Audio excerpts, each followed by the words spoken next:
Hello, Hey, beautiful cool. people. Welcome in, everybody. What's good? What's good? How you guys doing today? Welcome to episode, I don't even fucking know at this point, of the Spilled Koolaid podcast. We took a little hiatus, a little longer than I thought it would be, but we here now. That's all that matters. That's all that matters. We are in the building now. And we're live for this one. I feel like Discord's going to actually cooperate with me on this episode, so welcome in, everybody. We got some very, Hello. very amazing guests for today. We're going to start with my man's O Radio. Tell me everything you know, the head coach of the Green Bay Packers, Mr. Radio Snake. What's good, Radio?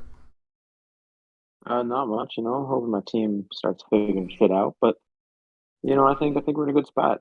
I'm interested to see what else we get up to today. Hey, I mean, y'all are definitely better off this year so far. Like, honestly, I know it doesn't look like it, but it's like y'all are better off this year than you were last. Also in Yeah, the booth with the it. beginning of last year was tough, but Yeah. we're in a good spot. It's a developmental year. I hope. And then we also have a division leader in the building outside of myself because I'm in a four-way tie. But we got a division leader. Obviously, you know, everybody tried to hold their own 17 thing over his head, but here he is on top of the AFC South. Head coach of the Houston Texans, Derek. What's good, fam? It's surprisingly good. I didn't think I was to be leading the division. I mean, things technically, I think Jacksonville still has like a half game over me because of a head to head. Hey. And one little thing I think you probably forgot to mention about our good friend Mr. Radio Snake, Mr. Half Court Shot Maker. I mentioned it last time. I didn't think about it yet, but yeah. Mr. Half Court Shorty himself should be on Kentucky's basketball team, if we're being honest with you. I mean, based on how they played the last year, like, honestly, they definitely could use radio services. Mr. Steph Curry with the shot himself, you know what I'm saying? Shit, I wish. All right. We also have, in their second year of coaching, the coach of the Indianapolis Colts. We got one of the Shits County brethren in the building. We got Faye in here. What's up, Faye? I'm doing all right, thank you. I'm looking forward to my first full year, even though I did say, I believe, I wanted to tank, but not by this much. But hey, And you know what? Shit's County. That's all I'm gonna say. yeah. Shit's County. And last, certainly not least, we have the man who made his return, is streaming not too long ago, and he is chugging along in that NFC North, Mr. DoorDash himself, the DoorDash champion himself, Mr. Cinco Ocho, aka CJ. What up, CJ? Oh, hey.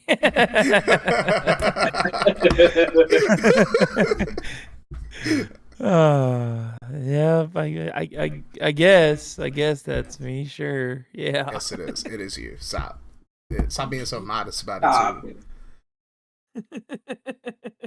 Alright, well, for today's show, first show in quite some time, the first Spilled Kool-Aid podcast in quite some time, got a plethora of topics to talk about. We have Todd going in full rebuild mode at this point, just trading everybody. We're going to talk about whether or not we feel like he's overreacting.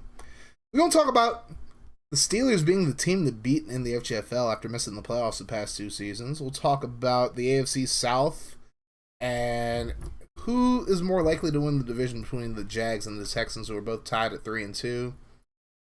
We're going to talk about if Brother Franchise got to give up on Pineapple Pete. We'll talk about the four-way tie in the NFC West and who will win the division, even though we know it's going to be me. We'll talk about Milk having a new quarterback but having the same results pretty much, and if the Bears and Lions can catch up to them. And we'll talk about if this is Tampa's year to win it all. But the first thing we got to talk about is a big-time trade made this past week. Pokemon decided that he was going to make a trade for a quarterback. So he sent Marcus Delgado, who he drafted last year, over to the Steelers or Dexter Moss. So Hobie, after his trade with me for me to get Dexter Moss, kind of fell through. Hobie gets Marcus Delgado, and he gets a 4th-round pick in this upcoming draft. Now, I have my personal feelings. I will go last in this situation, but honestly, I think the real question here is, what the fuck is Pokemon thinking?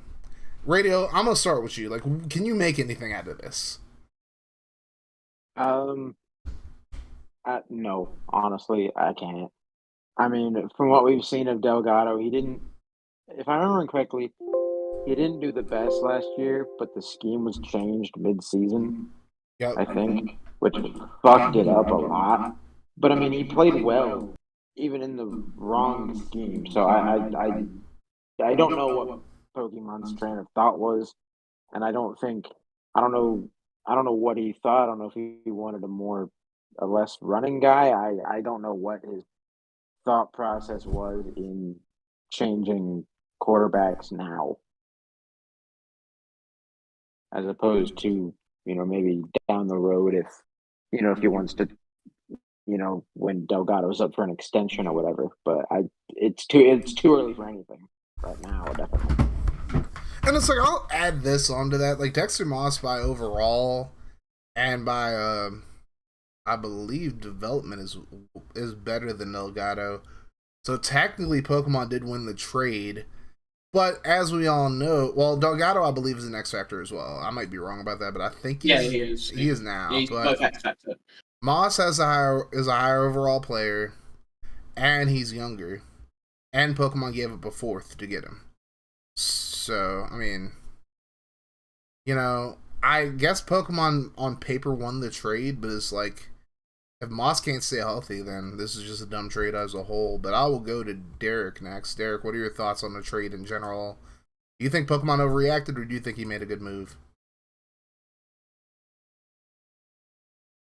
I mean, whether or not it's a good move or not, that remains to be seen. I mean, and first of all, I'm just going to make this comment here. Pokemon, if you're salty about this one, forget it. Just don't even pay attention to you. Okay, first off, I don't even remember who he had at quarterback in season 1. Because he goes through quarterbacks a whole lot. He got Cassius Sherhard, from what I remember. Mm-hmm. And then He drafted Cassius. Then he had Ice in year 2. Then he had Delgado last year. Yeah, Ice year 2. And then he drafted Delgado, who was doing well when the playbook wasn't the Ravens playbook. Yep. But then he gets hurt for some reason. I don't know why he's like, oh, he got hurt, something like that. And, if he didn't get hurt, we probably could have possibly gone to the FGFL or something like that. He's the problem. Or something like that. Let's go with like a good guy, which was probably your guy, Florida State guy, Dexter Moss. Mm-hmm. But God grief, Pokemon. I mean, and it was funny that his first game with him was at MedTech Life Away Stadium because of injuries, all the injury problems that place has. Yeah. And yet Moss wasn't the one to get hurt. Explain that. I do not understand how, but if he has the right scheme for Moss and for the talent around him, he should be fine. Fine. As far as like Delgado's concerned, I mean, Lamar needs a good backup, and Delgado could be that guy for him. Yeah. So I say it's a win-win plus an extra pick for Hobie. Yeah. I mean, obviously, Hobie and I almost had a trade, but it kind of fell through because Hobie put the wrong pick, and then I decided after that, I'm like, you know what? I think I want to draft a quarterback this year instead of like getting one, so I held off on that. But it's like, Moss, for like the most part, isn't a bad quarterback. I'm not like, that's not the point. But it's just like, Pokemon just overreacting, I feel like, is really the main point that's going on here. But Faye, what are your thoughts on the trade? But like people said before, like he was like changing the scheme, which could have affected things. But to me, He should have at least trusted him in at least one more season. I understand why he did trade Delgado away, but I think with changing scheme, see what scheme fits him, getting weapons, just getting the team stacked, I think he should have just trusted him one more season. If it didn't work out, then yeah, you could trade him. But other than that, I pretty much agree with what everyone else has said so far about this. Yeah, me as well. And CJ. I really want to hear your thoughts, CJ. Like, pop off if you need to. Don't make okay. This is why I shouldn't be vaping on stream. But CJ, don't make it too long. But yeah, get your thoughts off though. Part of me wishes my microphone's better because you would have heard me crack a soda open. But nonetheless, look, I mean, my argument is my thoughts are very similar to my colleagues here on the show today. It's the first thing that comes to my mind is that it was a panic trade. Mm-hmm. It was very much a panic trade. I agree. What we've learned in this league is that it's so difficult to win those types of trades. We've seen it every season. It's happened at least once, right? And after hearing everybody else, I need to turn my microphone down because my game was really loud. After hearing everybody else make their arguments, right? It's still very difficult to see why you do it. Because sure, I understand Dexter Moss may become the better quarterback. He may be the better quarterback by ability. But you traded a guy who wasn't as injury prone at all. In fact, he basically got hurt because it happens, took a hit. I mean, but you traded a guy for a more injury prone player. Yes. I understand he may be the better player, but he's also more likely to get hurt, right? Yeah. So first, somebody made the argument. I even saw this in the Discord whenever the trade happened. Saying that you traded Delgado because he got hurt. Well, guess what? You got another Delgado, maybe even a better Delgado, who's gonna get hurt more. Like it's so difficult for me to wrap my head around this trade. I think Hobie made out like a bandit because at first, he was maybe trying to get a first round pick, get an early pick, whatever he was trying to do with it, and then just flipped it for a guy who was a top 10 quarterback pick last season, right? It just it's very difficult to understand that. And last thing before I finish this is people also mention schemes. Yeah, damn right it ain't gonna fit the scheme. I don't know anybody. We've seen so many coaches run the Baltimore experiment this FGFL. I don't know any of them that have any of them, at least off the top of my head. Of course, I may be forgetting one, but yeah, but I don't know many of them that have long-term success with it. Yeah. And so why switch to that? Why do that? And I can only imagine switching to scheme if I get a new quarterback with a different play style. I can't imagine switching schemes in the middle of a season with the same quarterback. And it kind of felt like a dramatic switch too. So right, I'm confused. There's no really need for me to rant about it, this whole time because we're all saying the same thing. But it's very confusing, and only time will tell who won this trade.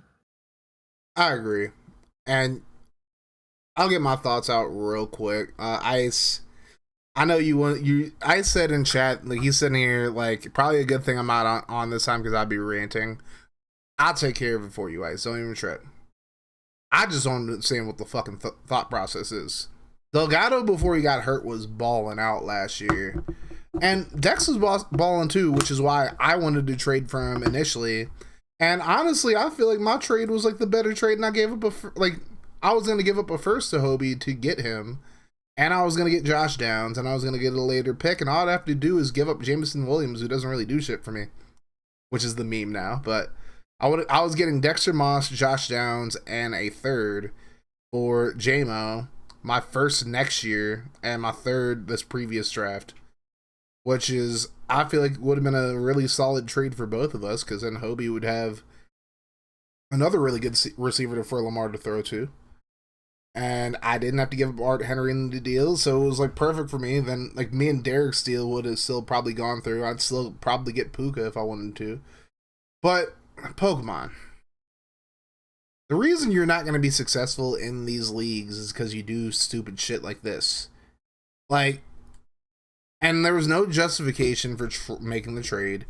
Delgado wasn't the problem for your team. The problem for your team is just about every other position you have on the team, where it's like you're giving up, however many points and this, that, and the third. You have an old ass running back right now. You're not making smart decisions right now, and this is another one that it could pan out for you, sure, but it's just like this just seemed like a really like spastic deal to me. It just seemed like you were really just desperate to make a deal for no fucking reason. Like you just did it to do it, and it's just like as much as people bitch about me making trades, as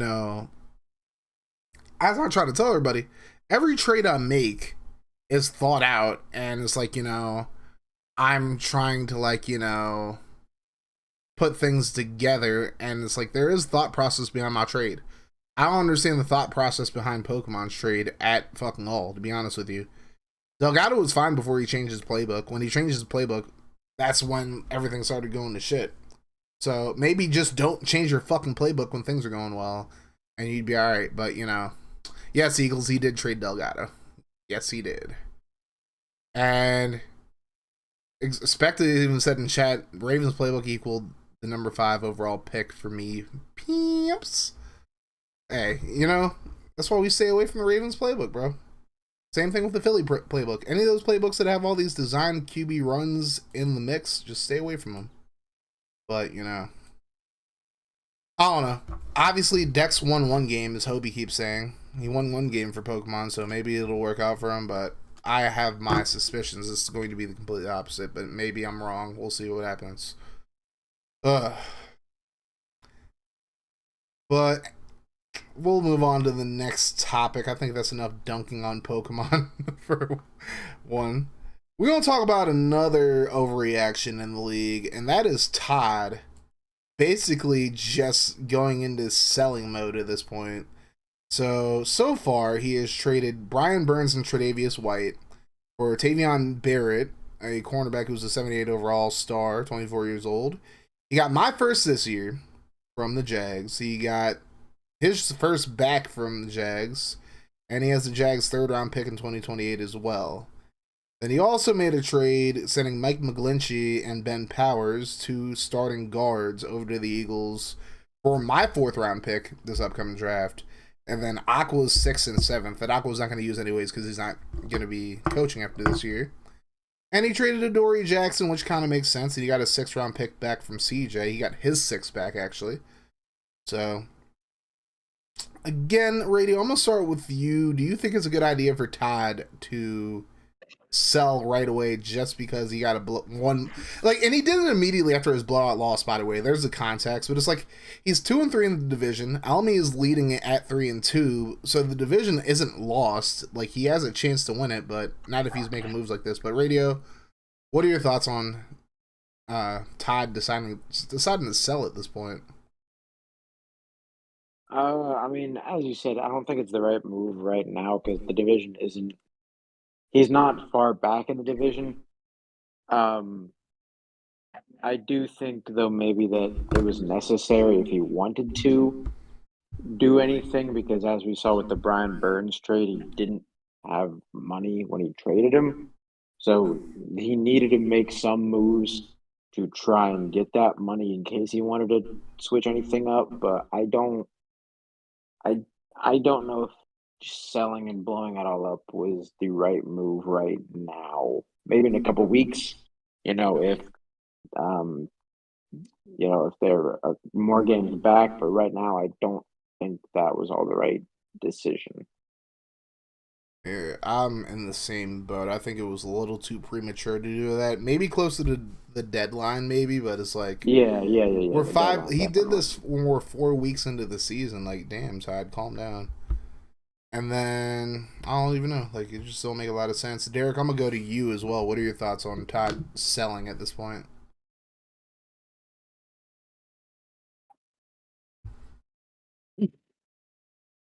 The best question there is Todd overreacting, and simply put, yes, he is. I mean, early in weeks, we're getting into week 6 this Tuesday, Yep. and I mean, still anything can happen. I mean, what I think he's reacting to is not reacting to like how bad his team's doing. It's like he's reacting to the fact of like, okay, how am I going to be able to resign this people? Do I have the cap space for it? That's why he's overreacting to it. He's not overreacting to how bad his team is doing. He still has good talent. He's made some questionable trades. I mean, unless I double checked, unless I checked, Brian Burns changed his name to Bobby Bonilla. I don't think he did. Nope. But hey, same first initials, by the way. But no, Todd, he's not overreacting. He's overreacting. Well, he is overreacting, but he isn't overreacting. It's just what areas he is overreacting to. That is what is precautionary tale, I guess, or being raise red flags. It's kind of, I mean, I to call some Pokey Todd. Pokey Todd is crazy. I saw that. Spec, you wild for that. You wild for that, pimp.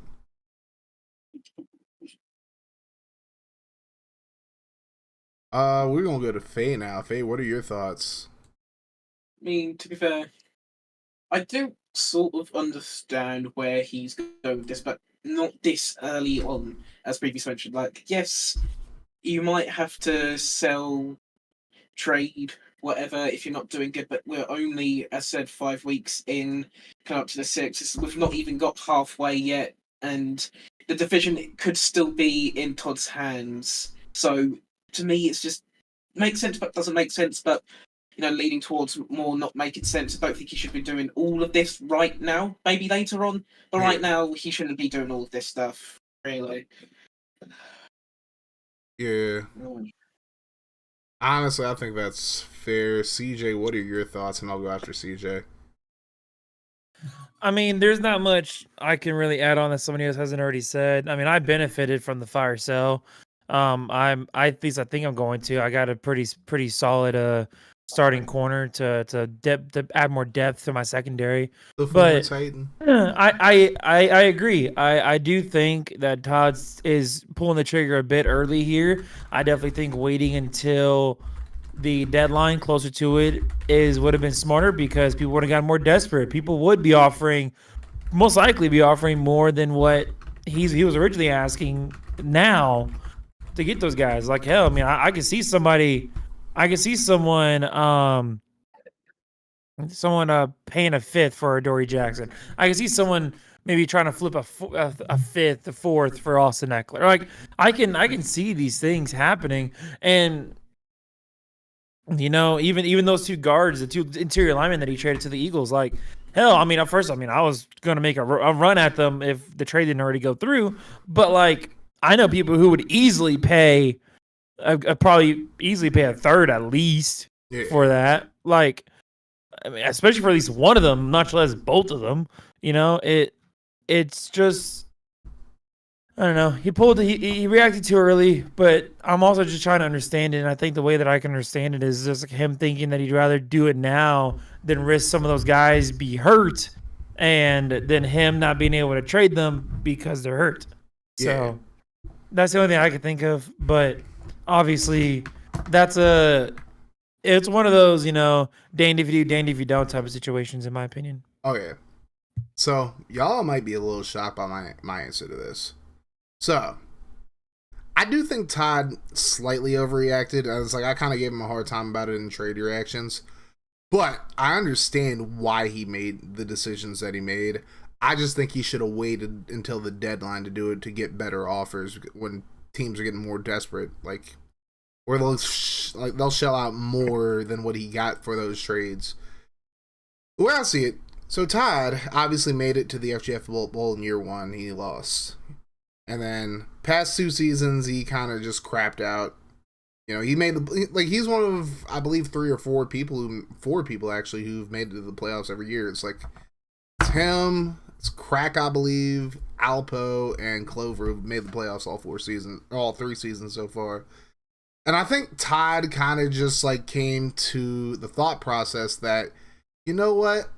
My team is good enough to make the playoffs at this moment.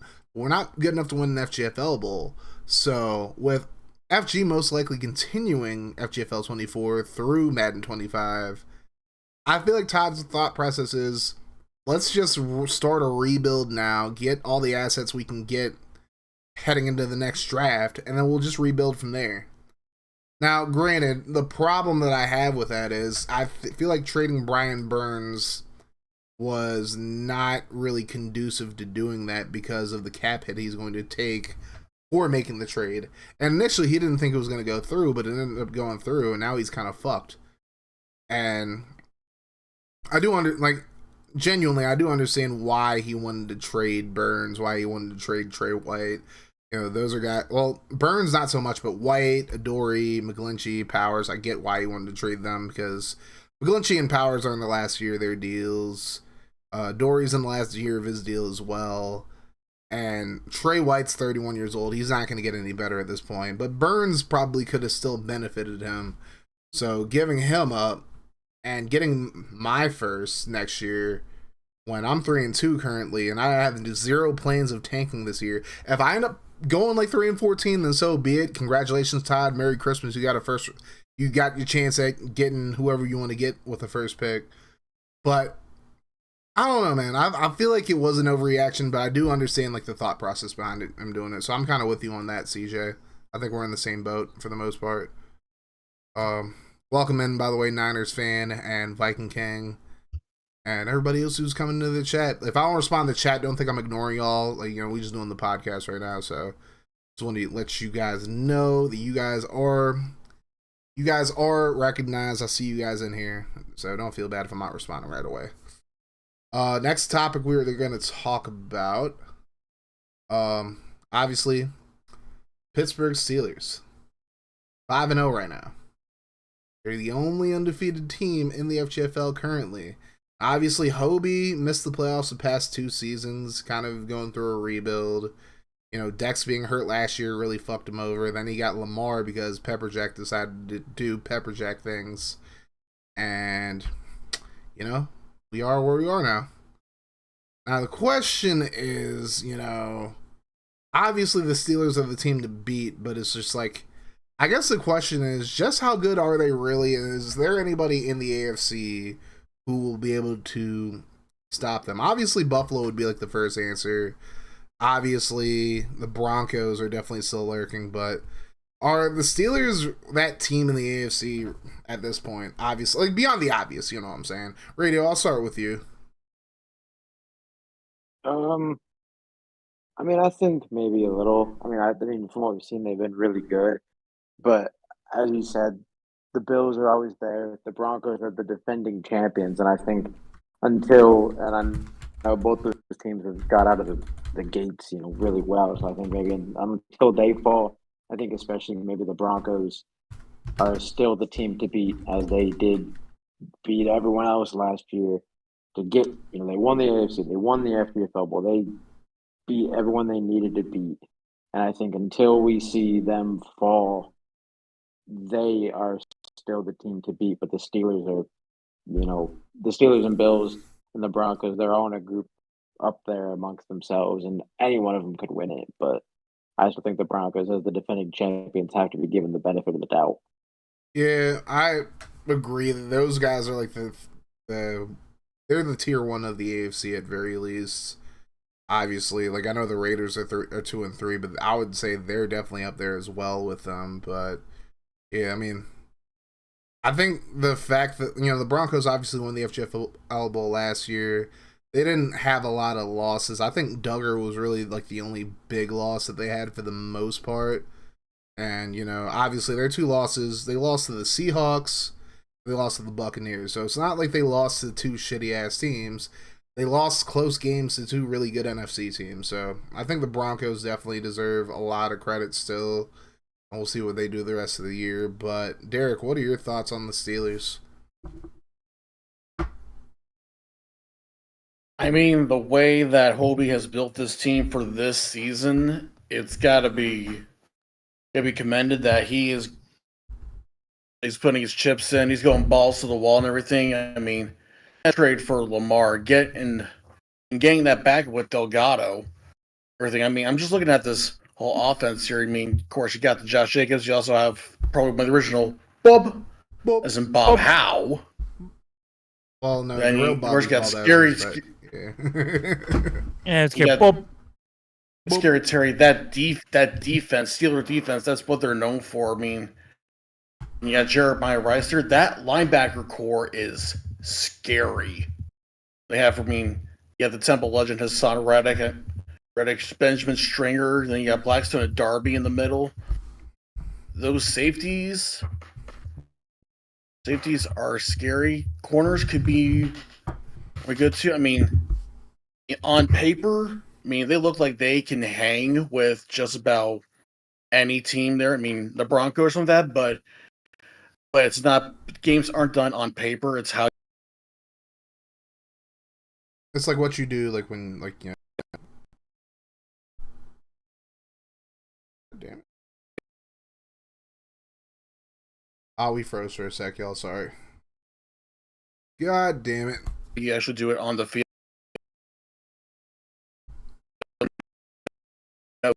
You still got 12 more games. Anything can happen in 12 games. Yep, absolutely. Sorry, you cut out for a second, but I got what you were saying for the most part. Faye, what are your thoughts on Pittsburgh? Honestly, I feel like they are prospect to do great. I don't think they're going to do great this quickly. I feel like they've got to have these season 2 to do good. Well, of course they're going to do good, but to possibly win a bowl. And as we all know, last season they won quite a few games to begin the season off with, and then we all know what happened in the second half. They went on a big old losing streak. I'm not saying it could happen again, but it could happen again. Who knows what Madden will do, because we all know what Madden, EA, the bullshit they come up with sometimes. They could end, for example, they could end 5-12. They could barely make the playoffs. They could absolutely go on a roll, go 17-0 or go like 15-2 like El did.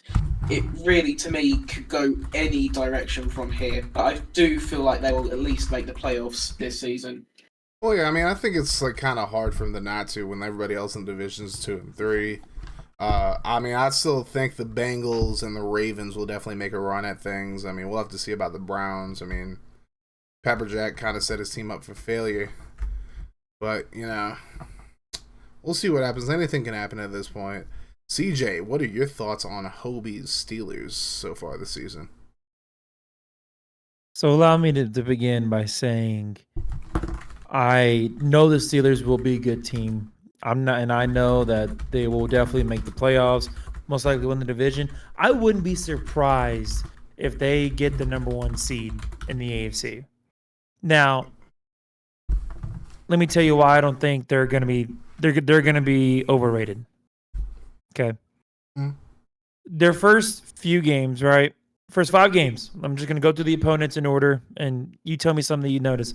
Chiefs, Browns, Jaguars, Colts, Saints. Right? Obviously, all dubs. It makes sense that those are games that they should win, right? Yeah. But look at the opponents. Would you really consider any of those teams to have been better than the Steelers? I'm sorry. Let me word this. Would you really have considered any of those to be opponents that tell you the Steelers are going to be great? I mean, none of them are signature wins by any means. I mean, I think maybe the Chiefs, maybe the Jags. That's about it. But the other 3, I mean. No offense, I would only argue the Jags. Yeah. Because the Chiefs just had a fire sale. So that win, I understand they beat them full strength then, so you can add a little credit, but it doesn't mean the same now. The Jags is the only one that I think is the only win there that has a somewhat of a hold. No offense, Faye. Just the Colts isn't as good as they were 2 seasons ago. That's I mean, last the Colts are season. in a rebuild right now. I mean, but Exactly. they beat the Chiefs at the beginning of the season. The Chiefs didn't do their fire sale until after the Broncos blew Right, out. that's what I'm saying. That's what I'm saying. It means something a little bit now, but like seeing how everything's unfolded, it's hard to argue the similar or the same. You know what I mean? Yeah. But now here are their next 5 opponents. Here are the next 5 opponents: Ravens, Bengals, Ravens, Bengals, Giants. Right? We just made the argument about how the division itself is not very good. And it's I love Specta, I love Rambo, but it's very hard to argue that these teams, obviously Madden BS is Madden bullshit, but it's hard to argue that these teams are gonna it's gonna be hard to be able to look at these games and think that these teams are gonna put up much of a fight, if you get what I'm saying. Obviously, do I think that they probably drop one of those games? Sure. Is there a good chance that they may lose to the Giants? Sure. But I feel like the Steelers are going to be pushed to that 1 seed by an easier schedule than facing solidified opponents. Yeah. Kind of get what I mean? And that's what I'm saying. I'm not trying to take away the fact that they are a good team. I believe they are. Yeah. But I feel like the schedule is going to carry them a while, because I was looking at the rest of the way after that. You have Texans, Falcons would be a good one. Titans. Then they end off the final few weeks with a bye week in week 14, and then the Panthers, Bucks, which would be a great one, and Browns, and then Patriots. They're just not very many games there that really stand out to me as games are going to prove that the Steelers are that team to beat. I still think the Broncos are.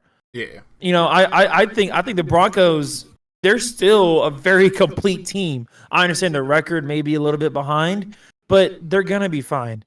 I feel like the Broncos is the more of the team to beat rather than the Steelers are right now, because I just, as much as I know you can't pick your opponents. I know you can't pick your division.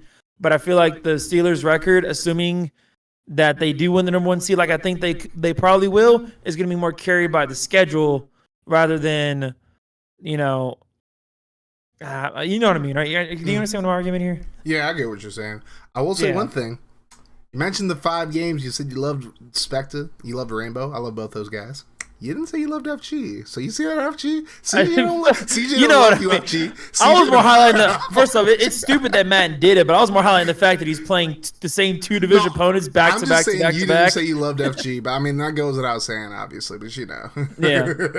I just think as I give all the credit to Hobie. I know he's building a hell of a team over there. He just traded for Delgado, so he has his Lamar replacement, or either after this season, or if Lamar gets hurt, or hell, he might just ditch Lamar at the deadline. Who knows? Yeah. But I'm not. I know the team is good. Derek talked about the great linebackers that they got.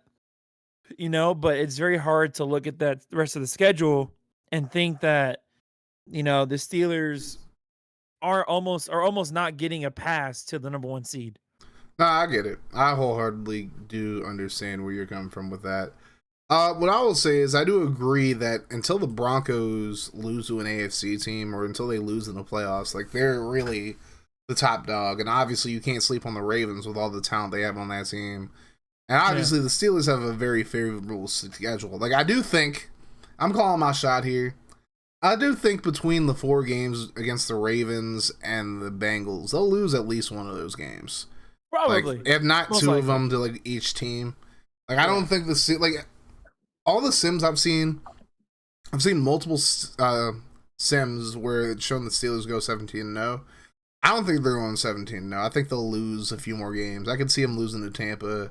I could see them losing a random ass game towards the end of the season. Going 17-0 when we're simming every week, week by week, and we're watching them in games too. They'll end up 14-3, 15-2, and that's it. Might be the Giants. It might be the Giants. Lose the Giants. I mean, Giants are freaking sim monsters. I mean, that's how FG beat me. I'm playing with your FG, but I mean, they ended up beating me. When we started watching the game, it was a close game regardless. But it's the Giants do pretty well defensively, and watched for the most part. So if we end up watching them, which we very well might if the Giants get their shit together, like we'll talk about them shortly, but I think there are plenty of games where we might watch the Steelers and they're going to choke one away. So, Oh, yeah. I mean, and there's a good likelihood because the way that Madden is, that's what I was saying. That's what I was making the argument about. Obviously, we know Madden's bullshit, but take that away, it's very difficult to look at this whole schedule and not think they're getting that free pass to the 1 seed. yeah, I mean, it's the Steelers conference to fuck up right now. yeah. And honestly, I feel like that kind of comes with the territory of going 6-11 last season, and just having all these other teams do so well to the point where the Steelers, I believe, were like 3rd or 4th in the division. I think they were 3rd if I remember correctly. Yeah. Like they finished like 6-11 behind the Bengals, and Browns won the division, obviously, but. Yeah, I mean, that just kind of comes with the territory because then you get games against the Titans, you get games against the Patriots, you play against they played the Chiefs early in the season. We'll have to see what happens with the rest of the schedule. I mean, obviously, any given Sunday or any given day in the FGFL, you never know when the Steelers might choke one away, but they do have a lot of talent on the team. I'm not going to sell them short. And if they get a nice run in watch games in the playoffs, they could find themselves in the FGFL Bowl. But we'll have to see.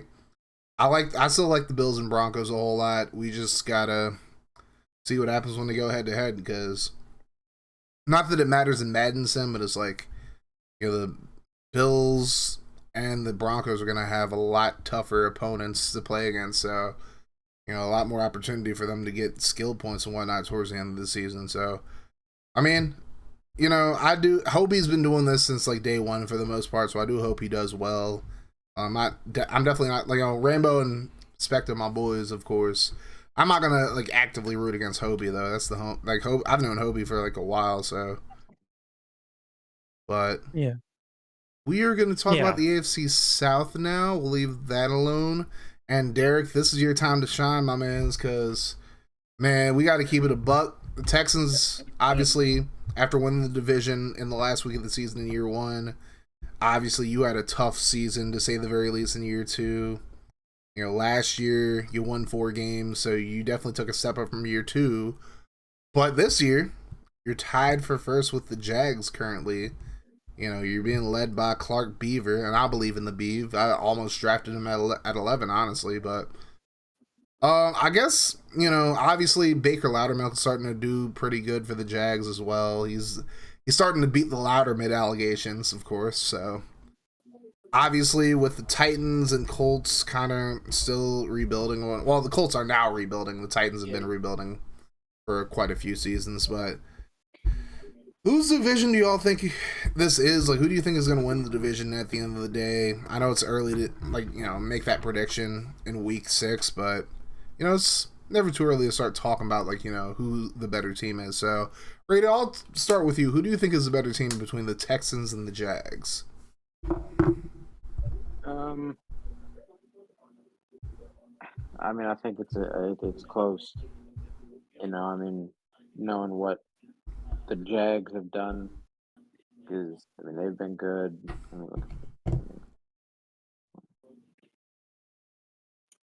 Yeah, they were up there last year, so they've got all the talent. They've got a young team as well.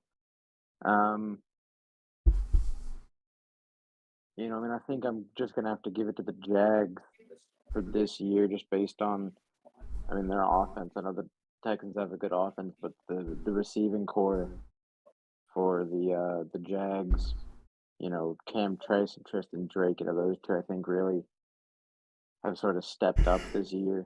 Well, Tristan Drake's a rookie, but he's done really well as a rookie this year, and they are really helping, as you said, helping Loudermilk beat those Loudermilk allegations.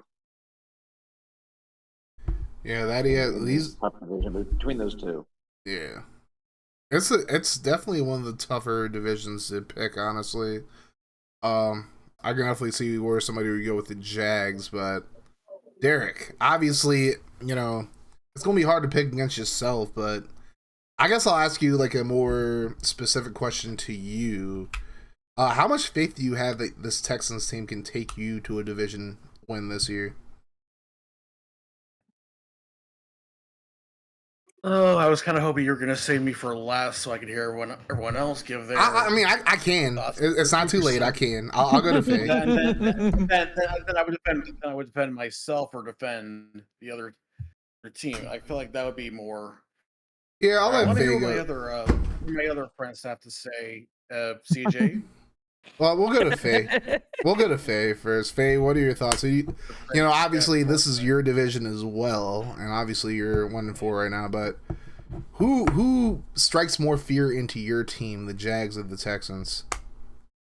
I'll keep this brief and that.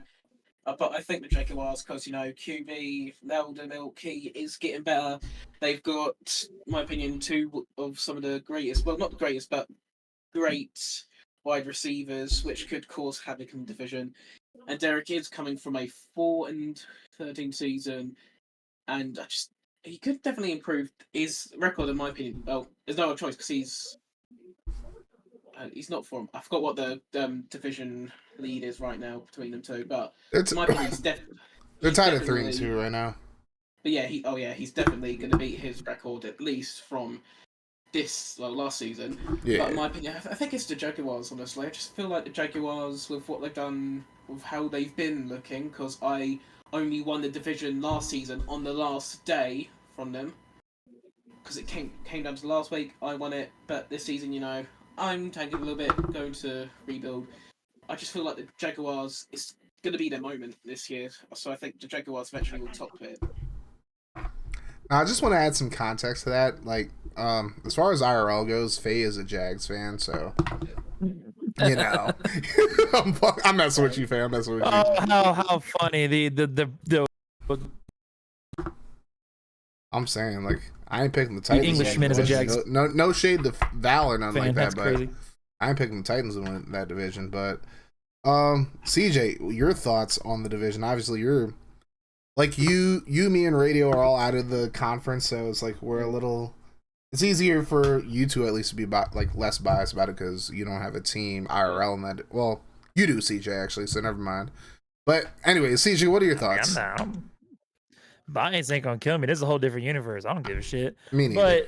But so it's I want it so bad to be the Texans, and that's not even because of bias. It's simply for the fact that is it really not because of bias? Legendary.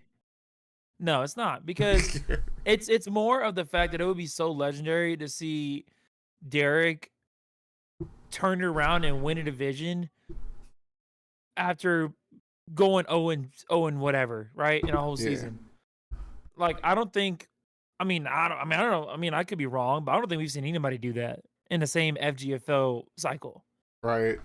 And so the fact that he's already competitive, just 2 seasons removed from that season, so shows a lot. It shows a lot of heart and care that Derek has tried. Derek's learned from his mistakes. He's tried his best to, make his adjustments. He's learning, just like the rest of us. He's learning a whole new scouting cycle.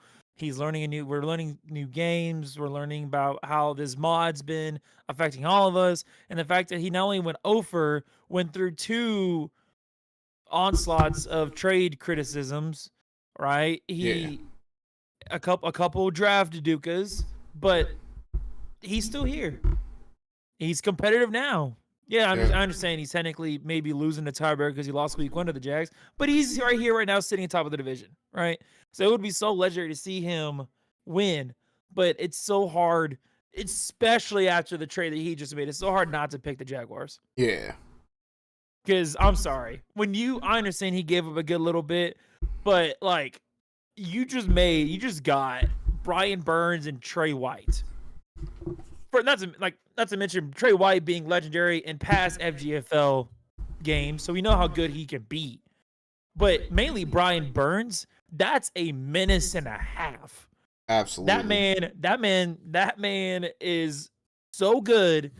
He's gone from star 80s to X Factor 90s and almost every FGFL. Yeah. Like, he is so good.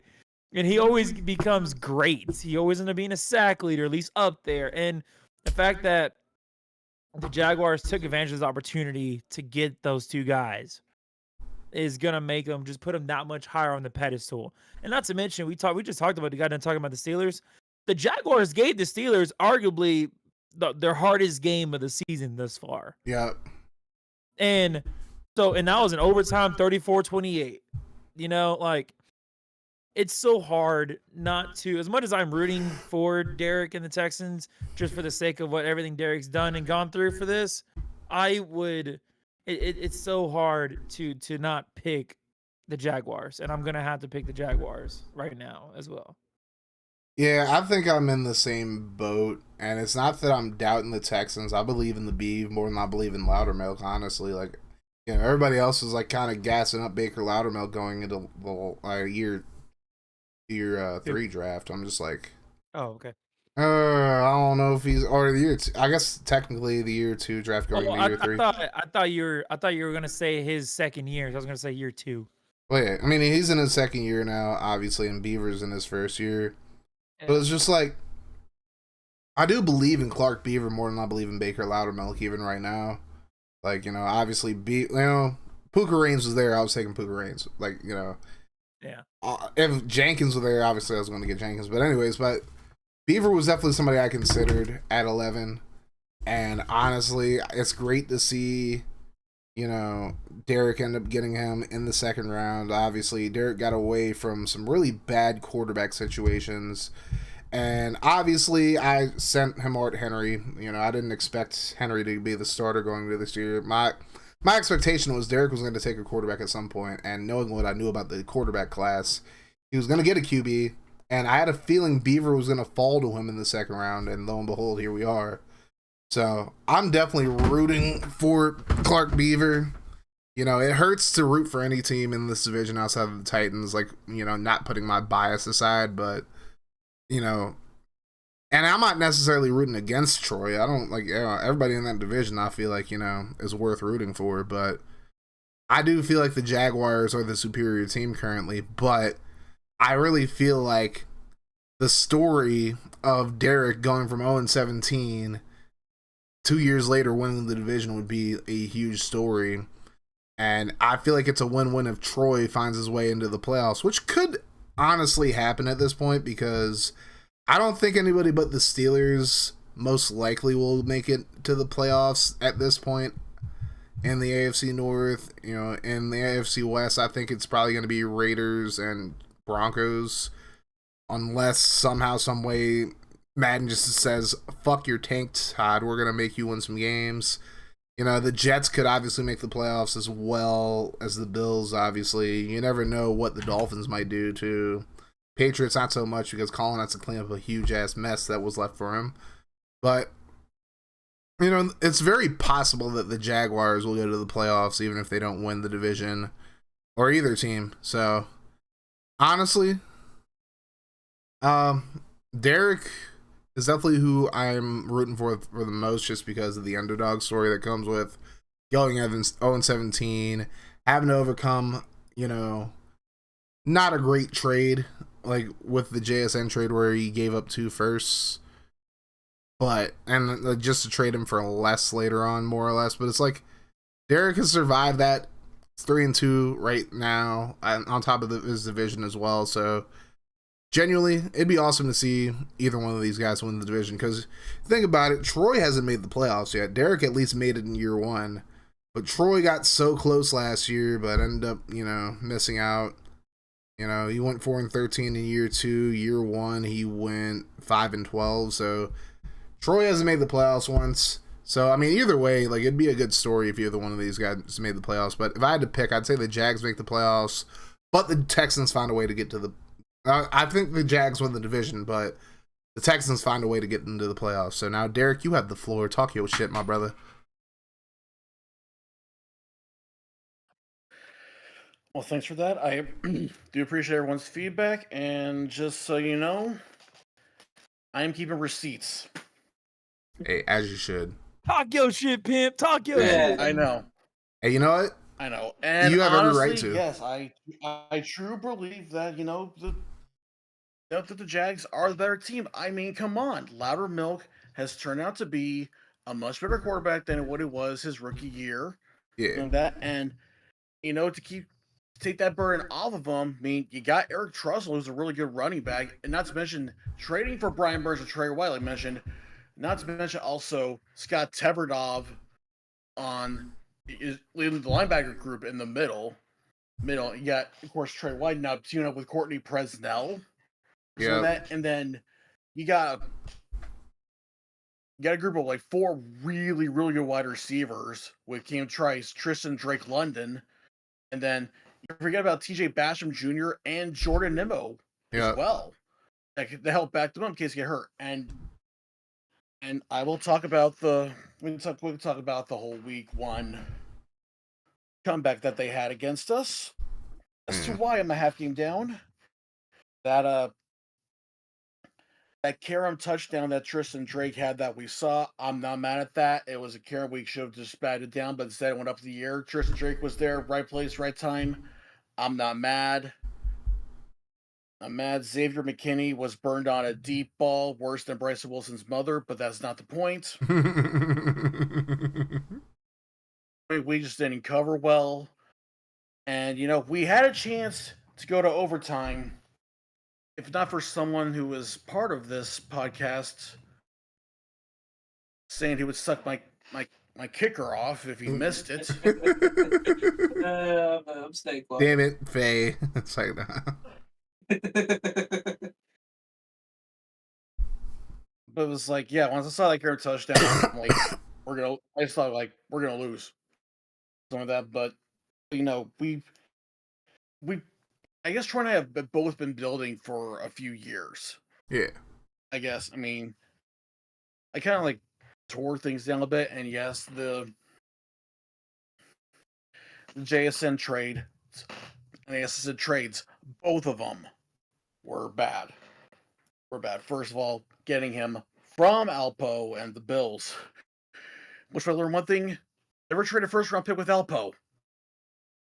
So because he is dastardly with it, and then last season, me trading away JSN to the Giants, that was basically made that trade the way Todd's doing the trades right now. He's panicking, he's overreacting with that a little bit. But no, if I consider like a turning point for this team right now, I think with culture, I think it had to have been the Browns game. Yeah. Browns game. We won that thing 40-35, which we were a 1-win team at the time, which we won 3 out of 4 to finish the year, which was I did not see coming at all. Then just things just started to bounce our way a little bit. I mean, Oscar gave me a good trade, move back from 4 to 11, which, by the way, had we not made that trade, Cass, I was taking Puka Reigns at 11. I had a feeling you were going to go for him at 11. I'm not going to hold you. And I wouldn't have been too mad if I couldn't get back in the first to get him. Like, I feel like with the way it would have gone. You made that. Yeah, but then you made that. Then we made that trade, and that. Well, that was a good one, and it was a good trade to move back. And I felt like my draft was one that could be good. I mean, I had the 3rd most picks. Yeah, I made the 3rd most picks, I should say. I just want to add one thing. You had the most. If I didn't end up trading back into the first round, like ironically, you would have picked Puka at 11. I was gonna pick Beaver in the 2nd if I didn't end up making that trade. So, yeah, crazy world it would have been. I think our rookie quarterbacks are actually working out well for both of us. Yeah, and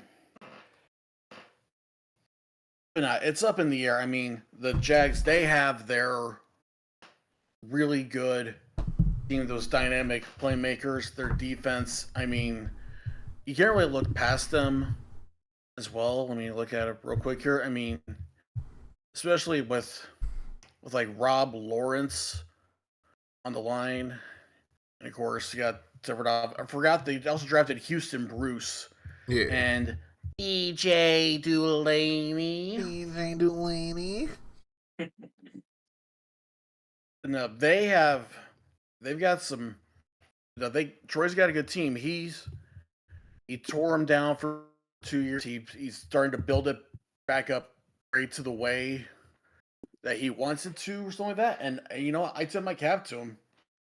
He's done well, and you know, I understand the story point, but the story is not done yet. Yep. Yeah, and you have to finish the story, Derek. You know, anything, and trust me, I like a good story. But all I gotta say is, you know what? Get your popcorn ready, because I got a feeling this story is just getting good. Amen to that. I'm looking forward to it from like both your perspectives. One of y'all got to finish the story for sure. Well, both of you guys one day. Now we both will. Now we're gonna move over to the NFC. We starting off with CJ's division. We are gonna start off with Mr. Cinco Ocho's division because, actually, no, we got to start with something else. Yeah. So, you know, FG. So there's a guy by the name of Pineapple Pete Lico, right? He ended up leaving the Patriots after Lance just abruptly quit coaching for a little bit, and Colin ended up basically taking over the team. Lico was able to go free, and Lico could have either gone to me and my Rammies last year, or he could have gone to the Giants. He picked the Giants, obviously. The Giants are now 1-4 in the season, and I'm not putting it all on Lico, but Lico hasn't been like impressive by any means. Like, not bad. Crack, shut your ass up, by the way. But anyways, speaking of FG, I guess the question here is it time for Brother Franchise to give up the ghost with Pineapple Pete? And FG, you can feel free, if you're watching the stream, of course, to chime in. Any of y'all can chime in. We'll definitely read your comments. I mean, I just read Crack's comment. Get what I mean? But we're gonna start with Radio. Your thoughts on the Giants and Lico? Do you think they got to move on from him, or do you think, just like give it the rest of the year? I think you give it the rest of the year. I mean, I don't think moving on from a quarterback. I mean, I know it's a user quarterback could make it maybe a little bit easier because the contract's better. But I think it's too early to tell. I mean, looking at their division, yeah, they're 1-4, but the Eagles and Cowboys are tied at 3-2, so they're not completely out of it. You know, I think give it at least until the trade deadline, I think, to see where they fall in the division. I think you got to give it a couple more weeks, definitely. I think that's valid, 100%. Derek, we'll go back to you. I know you just were talking your shit, but your thoughts on Pineapple Pete being with the Giants? You think that, the run is over at this point, and that FG just got to find a new quarterback, like, either this year or next? I would probably say, at least try to go the rest of the season. But if you go a few weeks and he really starts shitting the bed or something like that, I could see him going to Matthew Briggs. But even though at the end of the season, he is going to move on for someone named Joe Chafin. Well, we'll try to at least. I mean, if somebody else gets like a pick ahead of him, like I feel like Chafin's been talked up so much. Chafin could end up being number 1 overall or something.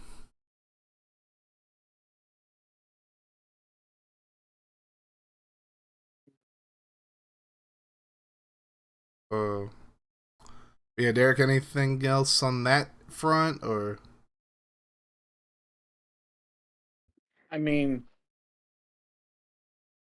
to be fair, you look at what he has to work with. I mean, he's got good pieces. It's just,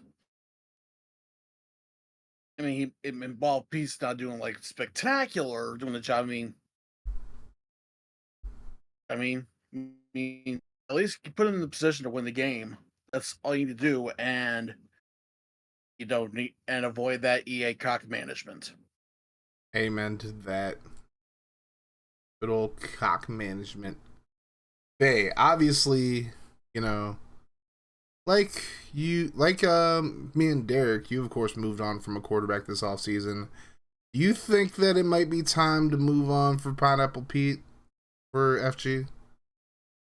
But I'm a bit mixed about it. Like, yes, he on paper he seems decent, but on the field it is otherwise.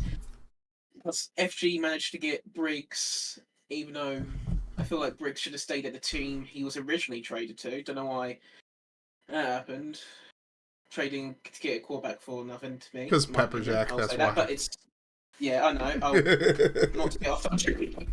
Not to get off topic. No, it's just I think it'll be like a case of if he does good, he's going to be the quarterback for the future. If he does shit, Briggs or Chafin will be in. It's just a question of if he will do well. Because if he will do well, as I said, he'll be the quarterback.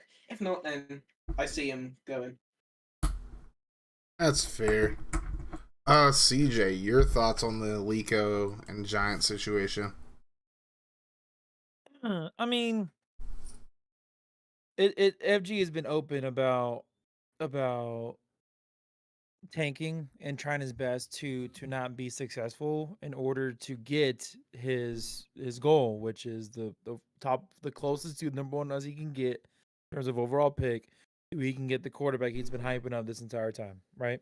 Mm. He's been obvious. He has not hid that fact. Now, knowing how FG can play some of these games, I wouldn't be surprised if he's hyping this guy up to take a different quarterback who's going to be better. But that's a different story. That's for a different time. If I do believe FG will get rid of Pete Lico at some point, right? Yeah. It's just a matter of time of if he just lets his team tank this year and then does in the offseason, or if he does it sooner and just tanks with somebody else. It's definitely an interesting predicament that we find ourselves in, because obviously nobody wants to see a team suck with a user player. No one wants to see a team suck, period. But obviously in this situation, he's trying to suck, and it just so happens to be a user quarterback at the helm of doing it. So I definitely think he will be getting rid of him. It's just a matter of when and the timing of it and how it'll all work out. So I agree. So I'm gonna give two different thoughts on this. So first and foremost, obviously FG's definitely talked about Chafin. There's always the possibility that somebody ends up getting over him and then trading to somebody who can draft Chafin. That's absolutely in the realm of possibility. I think FG has a good amount of picks to make some type of play at the number one pick overall, even if he doesn't get it outright. But yeah. I think if Lico doesn't show something over the next few weeks, we could definitely see Matthew Briggs starting some games towards the end of the season.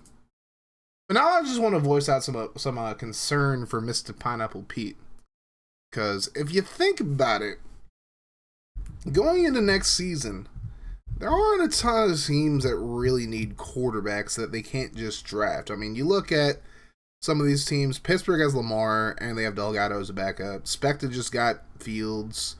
Pepperjack could be in the market for a quarterback, although Austin Rayling's doing very surprisingly well at quarterback for the most part.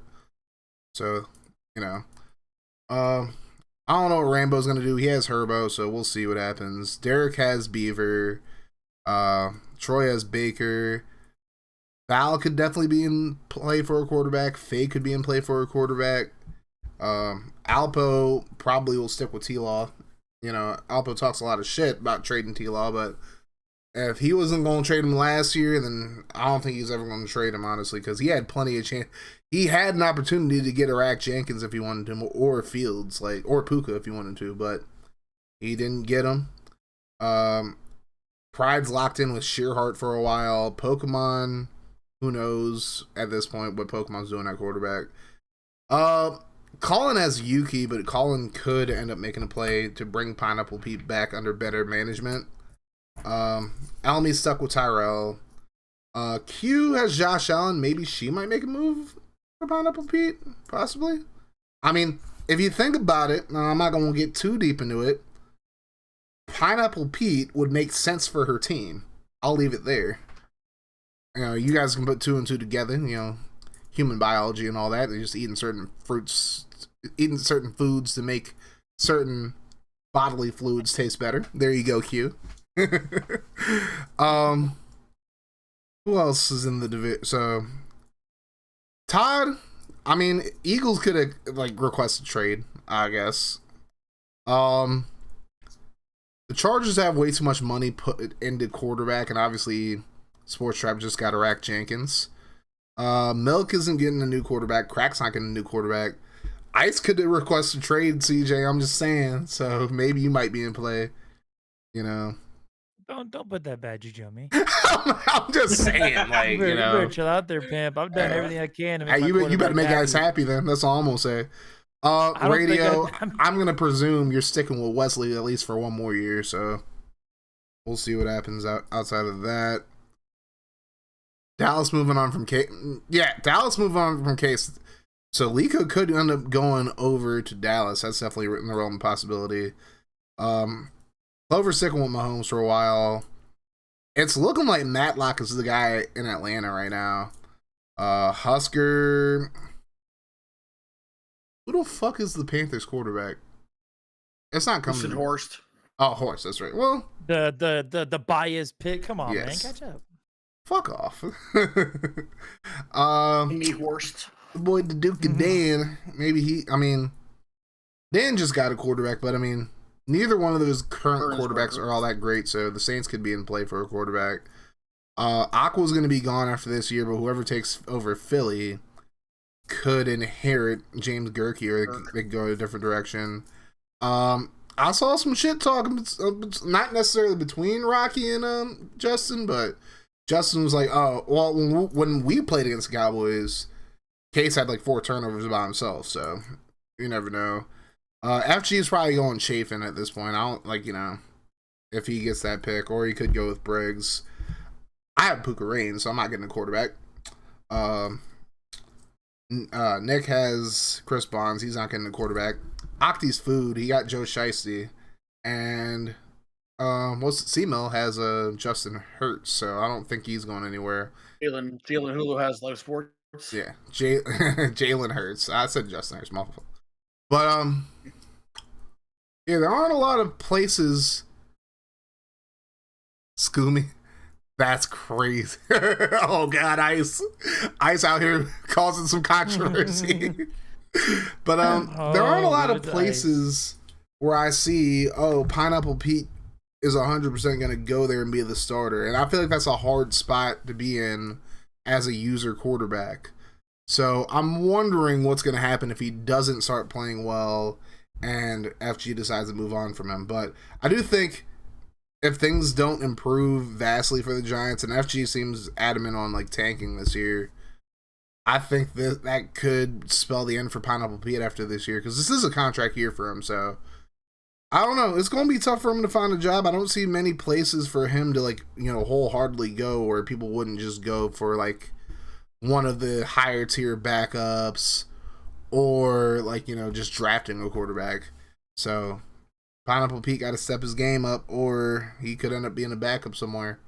I'll take him in as a backup to Puka. I only have Levis for this year, so more likely we're gonna be probably hearing this.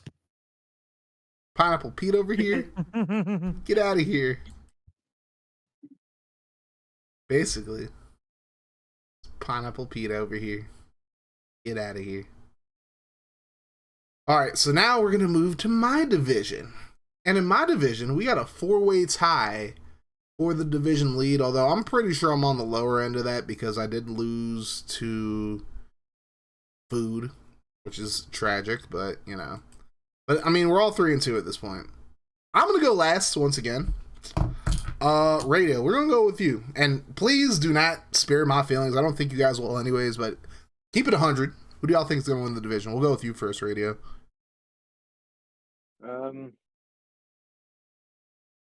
I feel like the Cardinals or the Seahawks. I know that may be a little bit of a sort of chalkier one, especially the Seahawks, because they've won it every time now.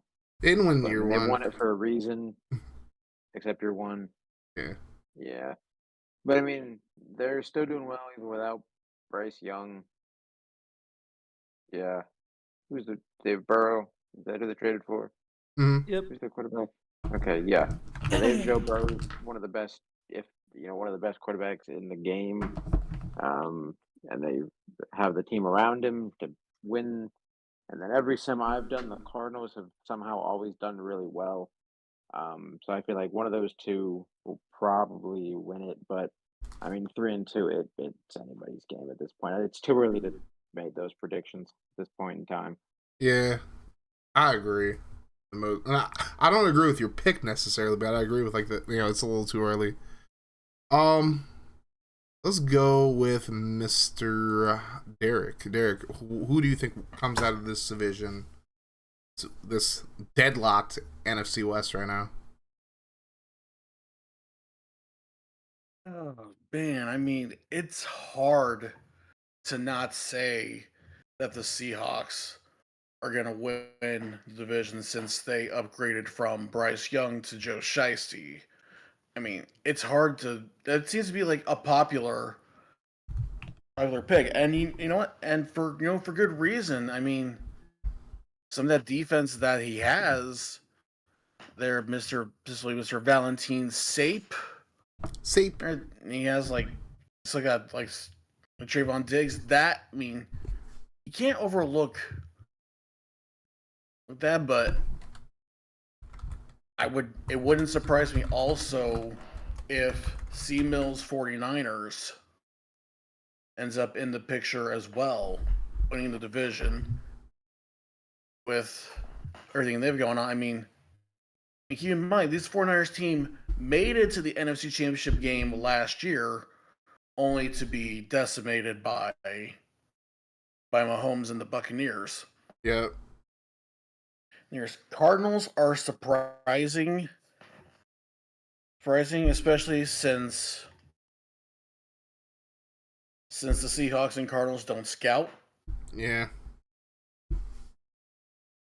But that defense that the Cardinals have, and you still run with Chicago Manog.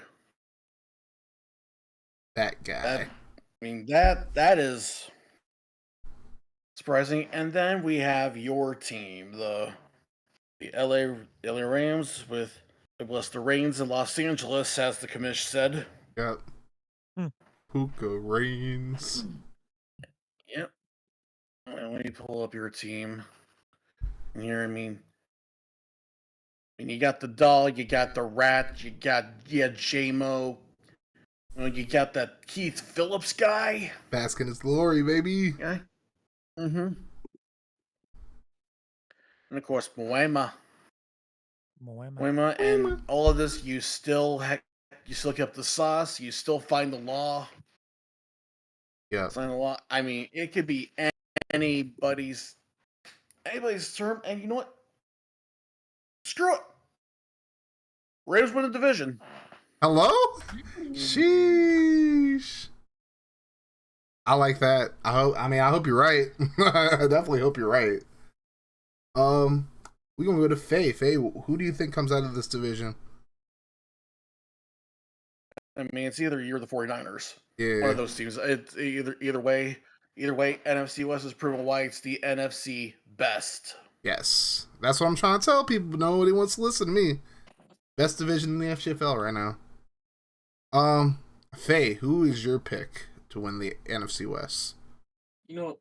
I'll say this before this, but I see all teams making the playoffs somehow before I say this, because all of them, so far, seem very equal. From what I've seen in the Sims that people have done, very equal. They all do good.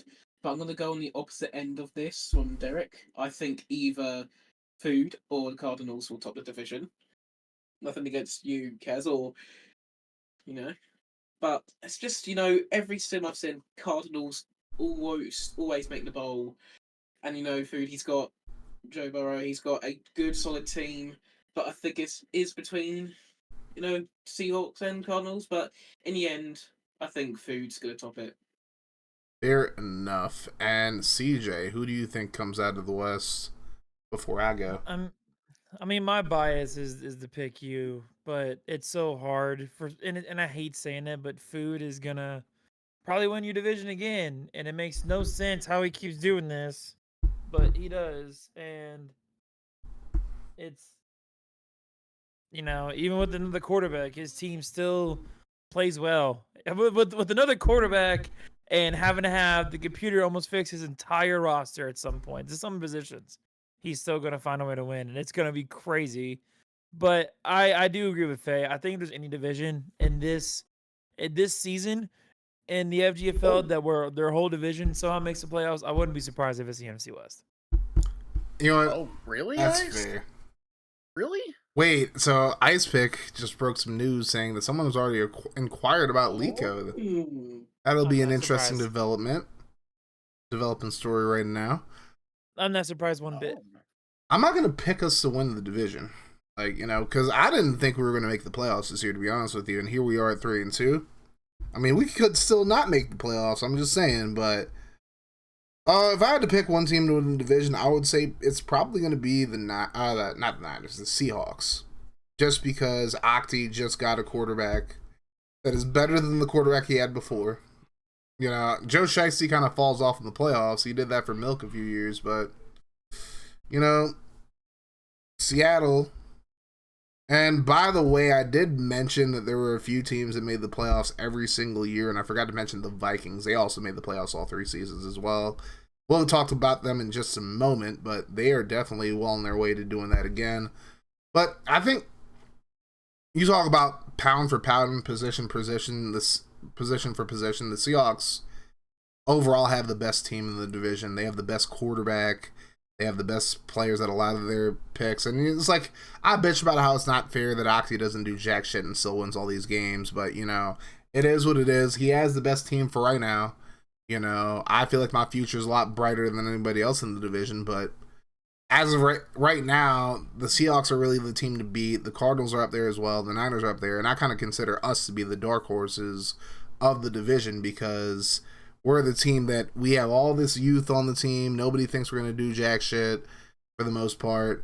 So I am going to pick the Seahawks, but I do agree that this could be the division where every single team makes the playoffs. Although all the teams in the NFC North, I don't see both the Bears and Lions missing the playoffs. I think one or the other will, or they'll both make it. And then maybe we send one wild card in along with our division winner. But we'll just have to see what exactly happens. But I don't know. I have faith in my team, but I'm not going to be overly prideful and pick my team to win the division right now. I think that every other team has spots in which they're better than us. Seahawks overall, one of the best teams in the league in general. The Cardinals have an amazing defense, even with all the cap issues that they had, having to trade a few players. The Niners are still a really good team as well. And we're starting to get our sea legs a little bit. Obviously, the past 2 seasons have been pretty rough. We fell the fuck off towards the end of the year in year 1. Since then, we haven't really been able to get our footing. So, I don't know. We'll have to see. I mean, I'm just hoping we don't finish last in the division at the end of the day. If we can get to 3rd place and try to sneak into the playoffs, that'd be great. But we'll see what happens. But enough about me. We got 2 more topics. So one more quick question. One more quick question I have to ask you. Yeah. Yes. Hmm?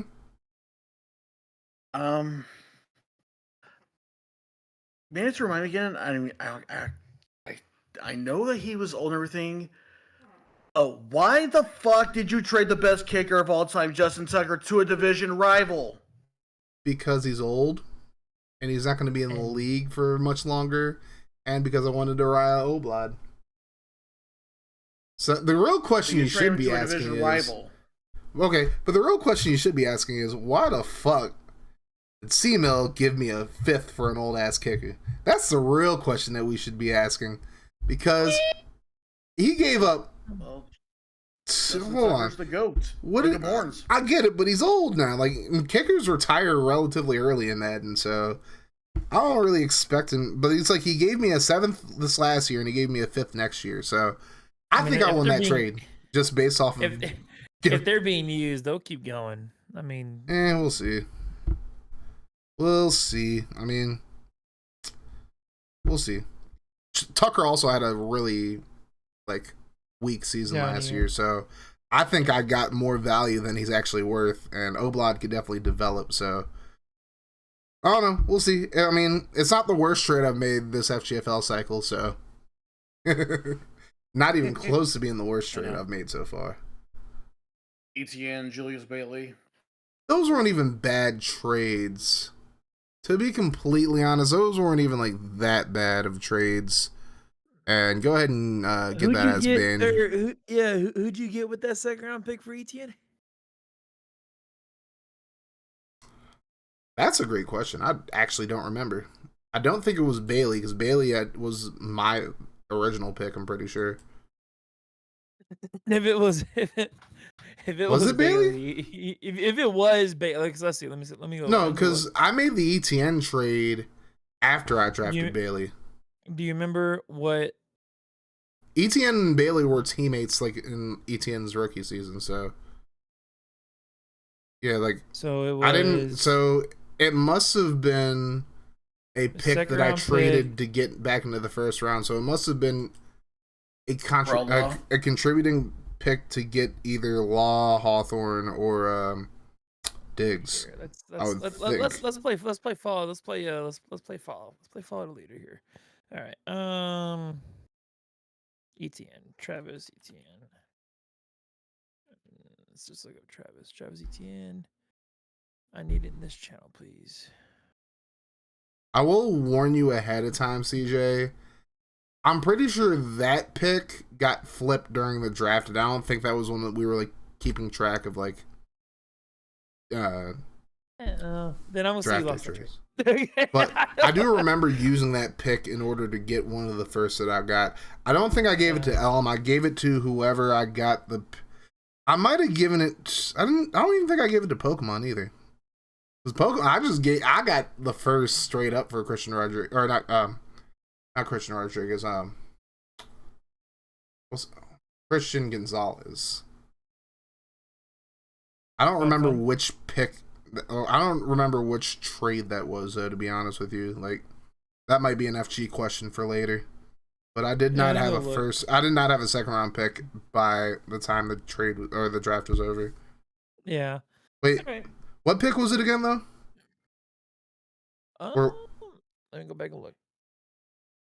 Because it could have been the Broncos, so it might have actually been to get Law, which, in my opinion, is well worth it. I'm butchering his name. ETIENNE. Because I traded ETN and a pick in order to get Buck Ratliff and Alpo's second that year. So I think 2025 second. No, it was Elmy. It was Elmy because Elmy ended up picking 63. That was Alpo's second initially that went to me. So I'm pretty sure that was in the trade to get Law. That 63rd pick was Hayden Beatty for the Broncos. Yeah, he ended up getting Beatty, and then he also got my first in that deal, which he ended up flipping around and ended up getting Chris Fox for. So you're welcome, Elmy. Ooh. We'll move on real quick. We got a couple more topics to take care of. Oh, it was Pride. That doesn't surprise me in the slightest. So apparently Pride is the one who was trying to trade for Lico, so Cassius might be on the move. That's a lot of money you spend in Pride. I'm just saying. I know Pride was in here earlier, but we'll go to the NFC North now, CJ. We're gonna talk about your division. So we'll save you for last in this one. But I see that. It's a new QB, but the same results for the Vikings. Obviously milked and traded away Joe Burrow and got a king's ransom for him. And one of the picks I don't know if it was one of the picks he got from Octi, but he didn't end up getting Elijah McDermott, who I already knew about. And he was really the dark horse of the quarterbacks in this draft class. He went third. He went in the third round for Milk at pick 74, pick 10 of the third round. And McDermott's been doing okay for the most part. And the bottom line is the Vikings are 4-1 right now. Obviously, you still have the Bears and Lions there at 3-2, but all three teams made the playoffs last year. And unfortunately, Radio, your Packers aren't doing too well once again. But do you think the Vikings end up winning the division, or will the Lions or Bears catch up to them? I'll start with you, Radio. Is your division as well? I mean, shit. I don't know about winning the division, and that's not. I'm not saying that as a. I don't know if they're not going to do it. I just the other three teams in my division. It's so tough. I mean, there's a reason. The Bears have made the playoffs all three times. I think the Vikings have made the playoffs, or not all, but they've made the playoffs the last handful of years. The Vikings have made the playoffs the last handful of years, and there's a reason for that. And so I think the Vikings, they're very strong, and Joe Burrow, he's not a system quarterback. We know that, but I mean, when you have Bubba Jeffries and Jonathan Silla and all these other guys and Zeke Collins who can contribute to that offense, take the pressure off the quarterback, well, then that sets your quarterback up for success. And we're seeing it with the Vikings still even getting rid of Joe Burrow and Elijah McDermott. So I don't know if they'll win the division, but I don't know who will. I don't even want to think about predicting who will win the division at this point. It's too early. And all these teams, it always goes down to the end. So I don't even want to think about predicting it right now. I just know it ain't going to be me. Please, Lord, let it be me next year. Fair enough. Derek, what are your thoughts? Who do you think ends up coming out of the NFC North? Are we talking about just winning the division in total or making the playoffs or both? I would say you can say both. That's fine. Although you kind of already gave your answer by saying like the whole my whole division's going to the playoffs, but I didn't say your whole division going to that the was playoffs. fair. My fault. That was fair. You're right. That was fair. It's all right. It's okay. Considering the NFC North, I mean, sorry, Radio. I think we all made it clear that those three teams are going to fight for first place. You don't got to keep nailing the head. I get it. Shit. You don't got to keep bringing it up. That was not my intention, but you could beat the crap out of me in Week 18, though. Okay. I mean, MLK has been quietly inconsistent. You have Big Bubba Jeffries, Jonathan Silla, those guys. Not to mention a somewhat decent defense. Look at it, and also draft Zeke Collins. As far as who would catch them between the Bears and Lions, I mean, both could catch them. Overtaking them, it could be one or the other. I mean, I don't know. A little bit of intuition is saying go.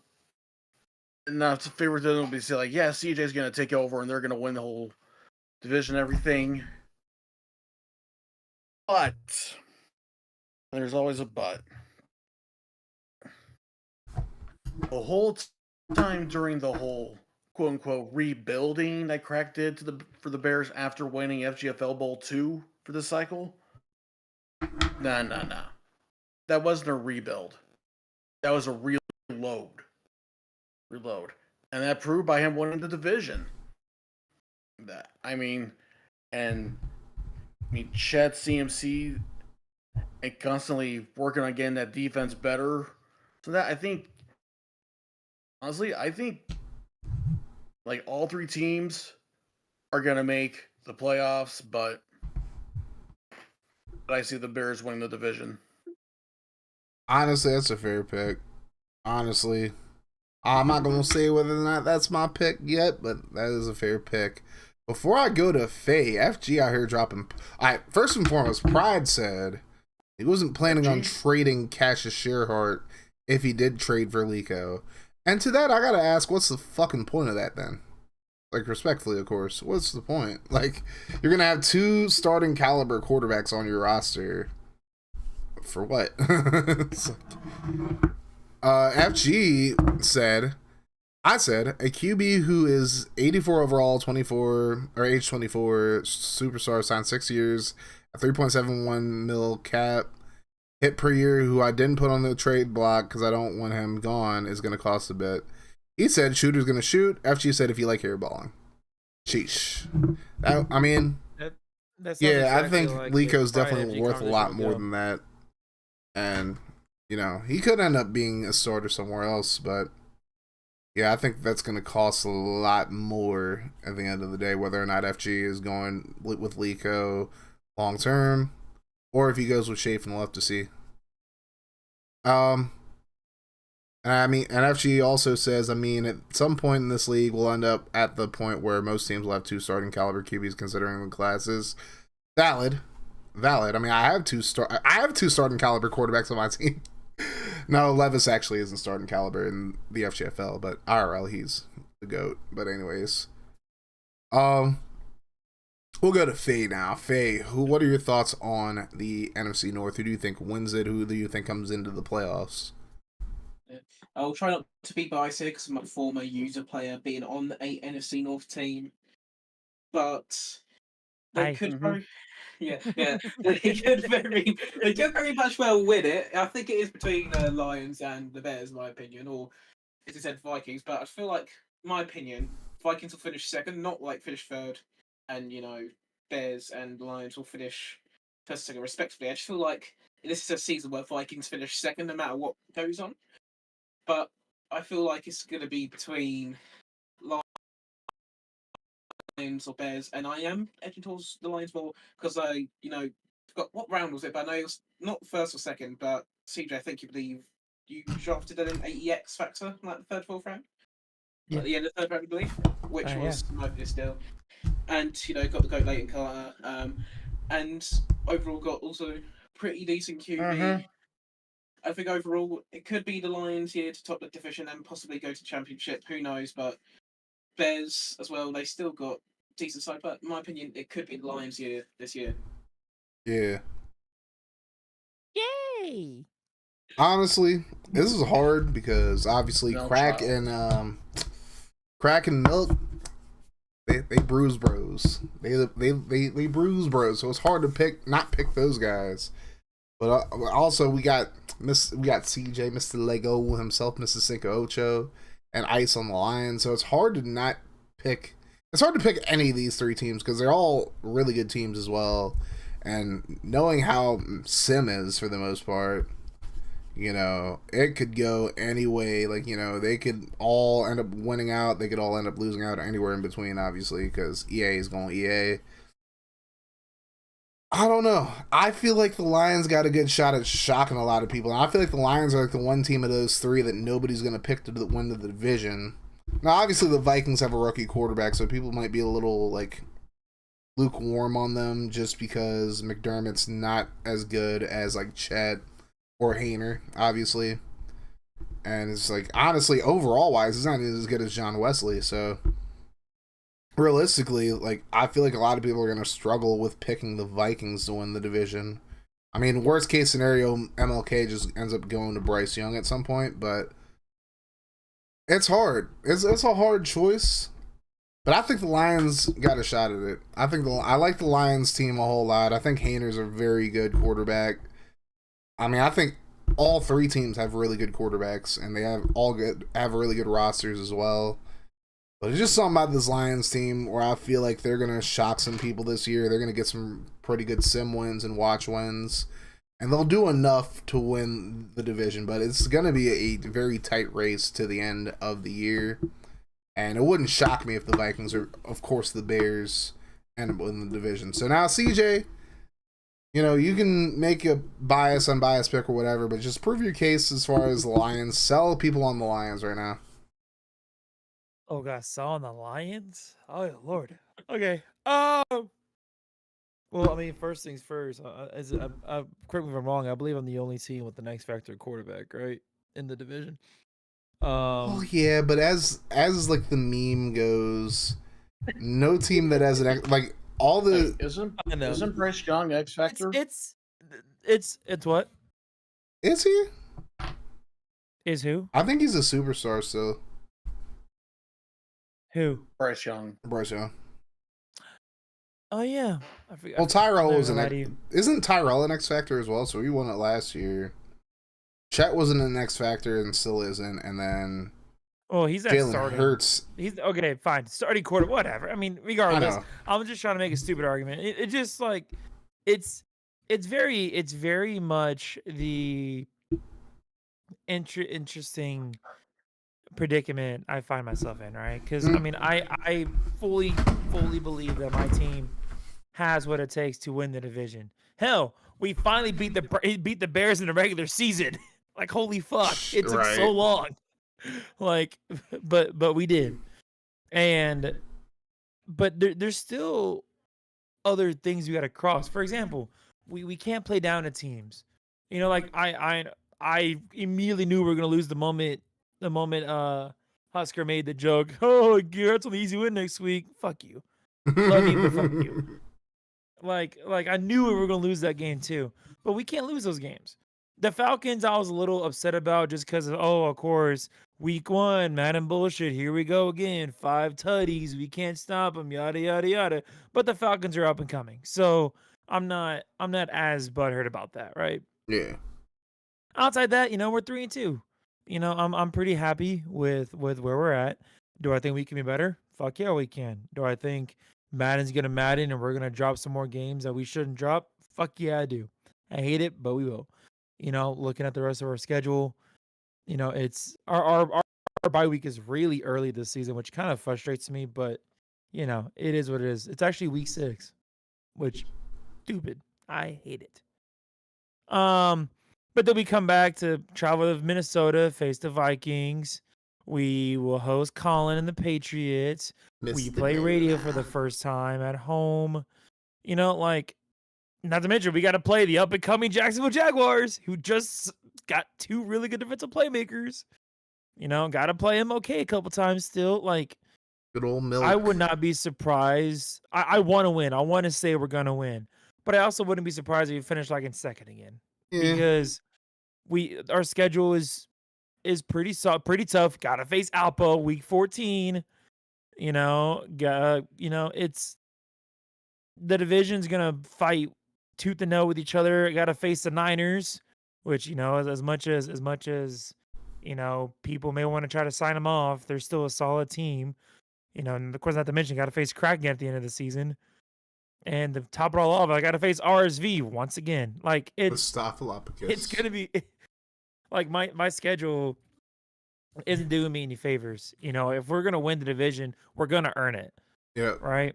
And I definitely think we'll make the playoffs, pending any catastrophic injury to somebody key.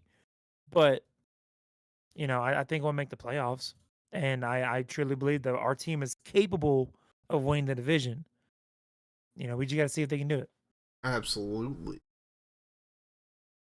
We'll have to see how it works out for all 3 teams. I mean, obviously, all 3 of those teams are very much capable of winning the division. I mean, obviously, it's too early to sleep on the Packers as well. You never know what happens. Mm-hmm.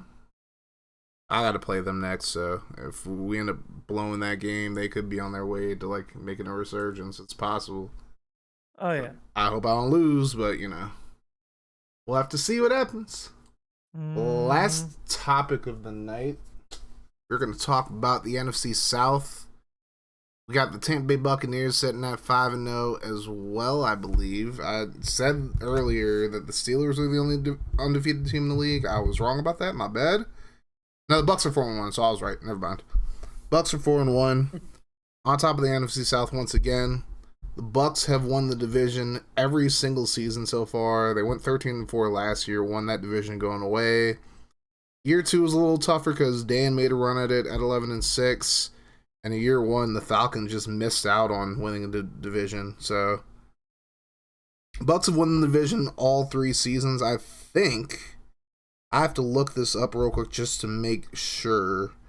But they might be the only team in the FGFL to win the division all 3. I think the Vikings might be that team. No, the Bears won last year. So, no, the Bucs are the only team to win the division all 3 seasons so far. So, I guess the question is this going to be their year to finally get over the hump? Obviously, they made it to the FGF Bowl last year. They made it to the FGFL Bowl last year after not making it the first 2 seasons, just like falling short. But they finally took that step, made it to the FGFL Bowl last year before losing to the Broncos. Nearly came back in the game as well, but Radio, do you think this is the year the Buccaneers win it all? In my head, I'm inclined to say no, and that is just because of a couple reasons. One, have we obviously there's never been a repeat champion. I don't think.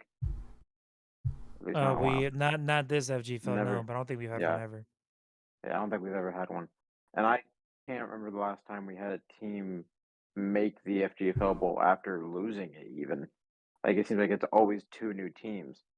But even with that, and ironically, and a contradictory to my just last point, the Broncos won it. They're still kicking. To me, they're the team to beat until someone does. So, I mean, can they win it? Yes. Will they win it? I don't know. But there's so many good teams this year. It wouldn't shock me, but I wouldn't be surprised if they don't either. They're not my odds-on favorite right now. That would still be the Broncos as defending champions again. Give them benefit of the doubt. Yeah, until somebody like proves otherwise. It's valid. Exactly. Derek, what do you think? You think this is the Buccaneers' year to pull it off? Can they pull it off? Absolutely, they can pull it off. Will they? I have no clue. I mean, more likely, this is going to be the team that represents the NFC again for the FGFL Bowl. And right now, it looks that way. Anyway, AFC, you've got so many beasts over there, but this Bucks team. So now on it's okay, technically third coach, but I'm going to say second because we will not acknowledge that one coach that we will not acknowledge Zipping Spider as ever coaching the Buccaneers. Exactly. That's why we were saying that Culver is one who traded Rawlings. You get that point? Yeah. It all starts with Patrick Mahomes. Everything, and you got a 1-2 running back combo of Kenneth Walker and Zach Charbonnet. And and obviously the connection is going to be two main connections will be Cooper Kupp and Pat Freiermuth.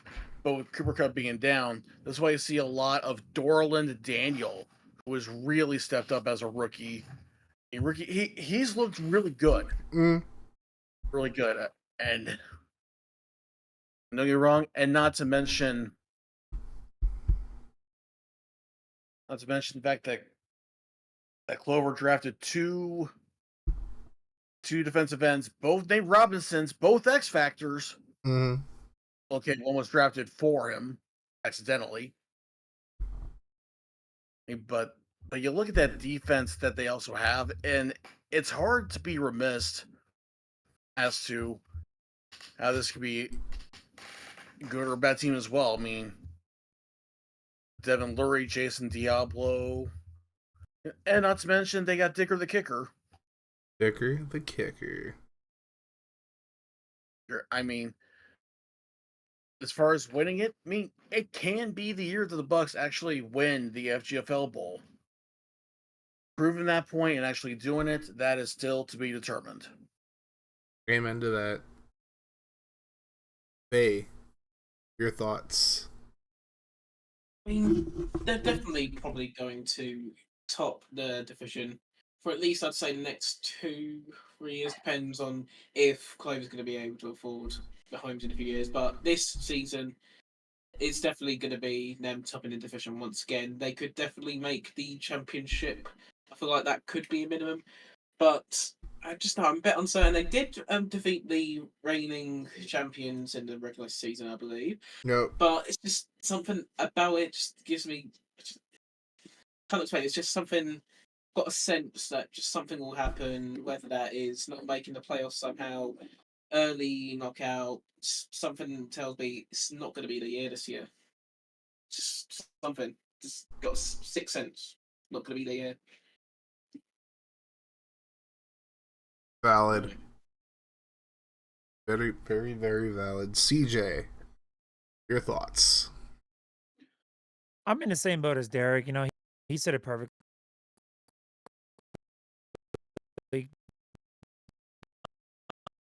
But I just think, especially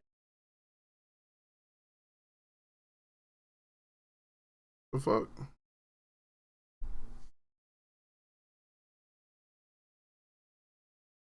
Damn, I crapped out for a second.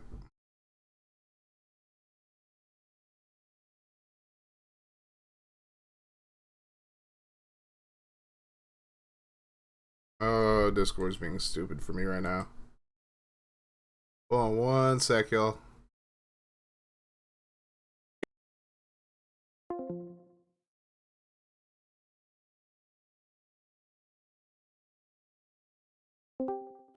Sorry about that, CJ. I had to cut out Discord real quick and rejoin. What were you saying, though? You can start from the top real quick. I was just saying I agree with Derek. You know, can they do it? Sure. Will they do it? I don't know. Time will tell. You know, their team is capable of doing it, but everything runs through Patrick Mahomes. Basically everything. Their entire team. They're gonna win or lose based on Patrick Mahomes and how he does. And you know, right now, I don't even know if they're gonna win their own division, if I'm being honest. And that's mainly just because the Falcons are up and coming, man. Yep. You know, I understand they've dropped a couple games, but they have the capability of winning that division right now.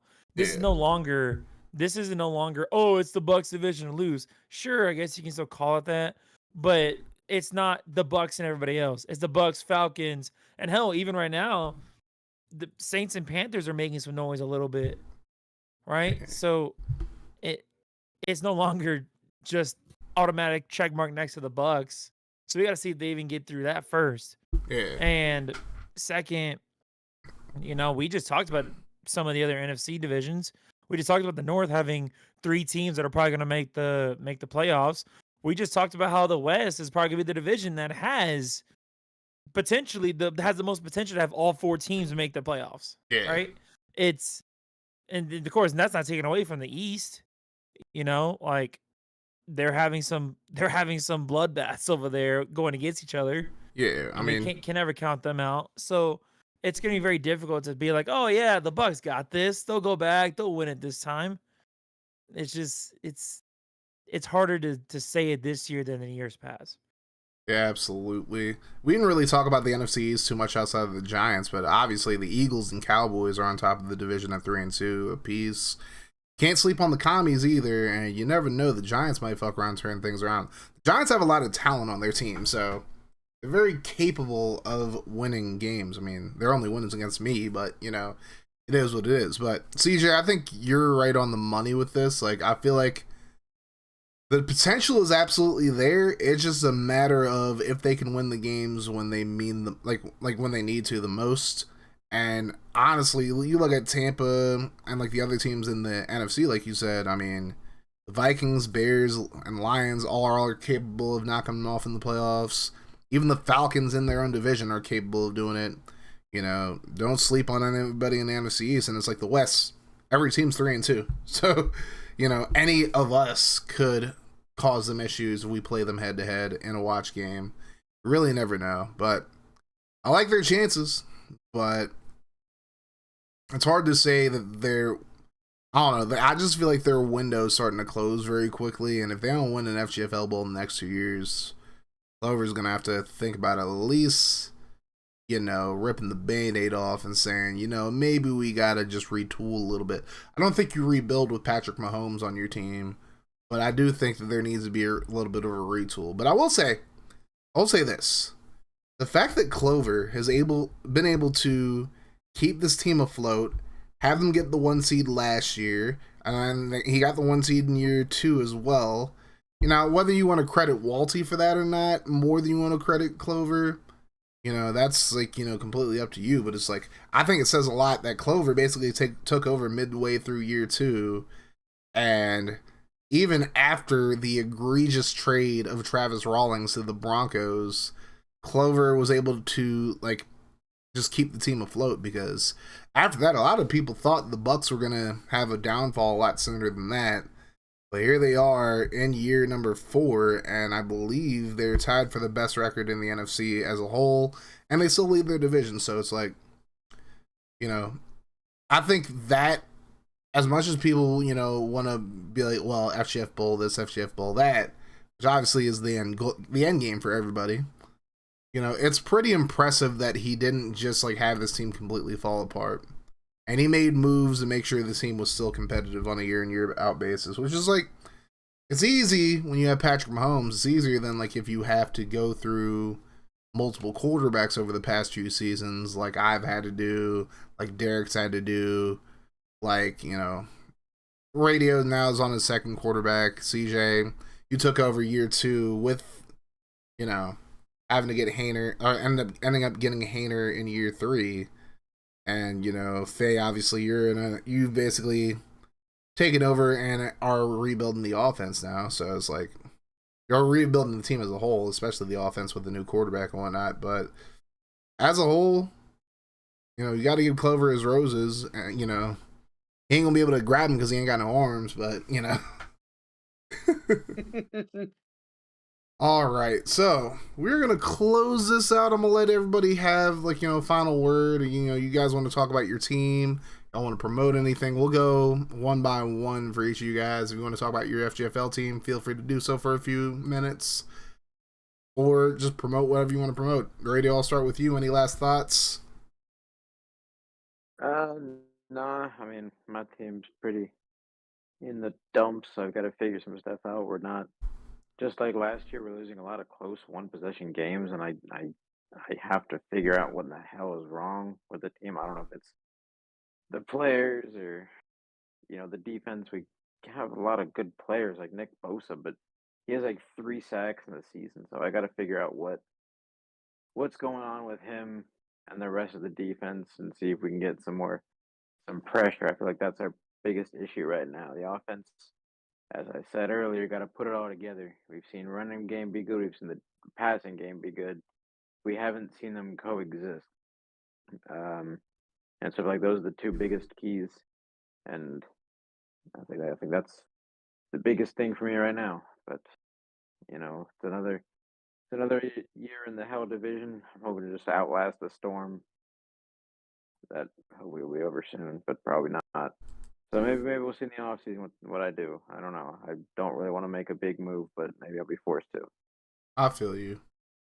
I feel you wholeheartedly. I was right there with you last year and the year before, so it ain't fun. Definitely not fun being, like, at the bottom of a really good division. Derek, any final thoughts from you, sir? Okay, first to address the Packers coach. You ever thought about maybe... Oh God! They never know. It could be the scheme. Oh my God! I knew he was going there. It might be the scheme. But I don't know. My Texans team this year, it feels different. There's optimism there when it's, especially with Clark Beaver. We decided to keep Fitzmagic to be our offensive coordinator.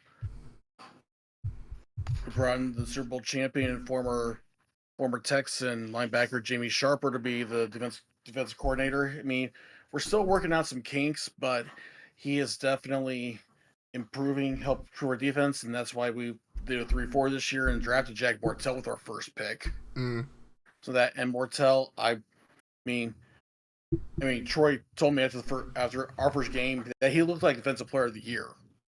Yeah. Yeah, and the thing is, Mortell, I'm gonna say this, Mortell, he is playing like I thought Kane Njoku was going to be playing last year when I drafted him, 36 overall. But we've got good stuff. I'm surprised that J.K. Dobbins has done He's done pretty well with the game. We got Alford backing him up. We've got a really we've got a great team or something like that. And fittingly enough, Tuesday we have a big Texas-sized showdown against the Cowboys, which I think last time I checked, it's tied for like third in votes with the Chiefs and Broncos game. So possibly if you're in the FGFL Discord, you want to vote for that game. If you haven't used it for your second game vote already, possibly do that. Everything's bigger in Texas, and possibly that might be a game that CJ could call. Yeah. Damn, you lobbing everything right now. That's some self-promotion right there. I like it. But no, normally we're still building or something like that, and possibly you probably ask me like try and pitch this team. One thing I would say is I'll let the team speak for itself on the field. Amen. Actions speak louder than words. Amen. And that's my piece. Well, thank you, Derek. I appreciate you. Faye, I know you're in the middle of a rebuild right now, but you have any last thoughts before we end things up? Not really. I don't expect anything good to happen this season, but I will say if the Chargers do suck, and if I do suck, then I'm just saying Sports Trap might have 2 top 10 picks. Sheesh. Just something to get you guys thinking about. That's 2 top 10 picks. I mean, the question is, what's he gonna do with them? No idea. No one knows. I mean, he kind of lucked into Iraq Jenkins, but we'll see what happens. Yeah. But Yeah. Now, CJ, any final thoughts? Anything you want to promote? Make sure you guys go follow CJ, by the way. Mr. Cinco Ocho at Twitch. CJ just started streaming again, so definitely go show that man some love. But CJ, any final thoughts? Well, thank you. But honestly, in terms of my team, personally, my team is capable. I know they are. I know that team's gonna be solid. We just need Madden to make a few more breaks our way than not. Gotta hope that we win those games that we need to win, and that we take care of business when we can. We can't have any more of those. Oh, hey, here's this winless team. You're gonna lose to them. Bullshit anymore. You gotta hope that you get those wins, and if you do, great. Then we'll be fine. If you don't, then you know what? You gotta learn to improvise, adapt, and overcome. Amen. But got a tough road ahead. Got a lot of solid opponents. Still got to face Crack one more time. Got to face MLK twice. Not to mention, as much as he may be in last place, can't leave out the Packers, because obviously division games matter. They're gonna matter for if you're hosting a playoff game. They're gonna matter if you want a higher seed. You got to win those games too. And then looking outside of it, got a very tough non-division schedule in a way, just because got to face, we faced the Bucks, took care of business there. Still got to see the Bills.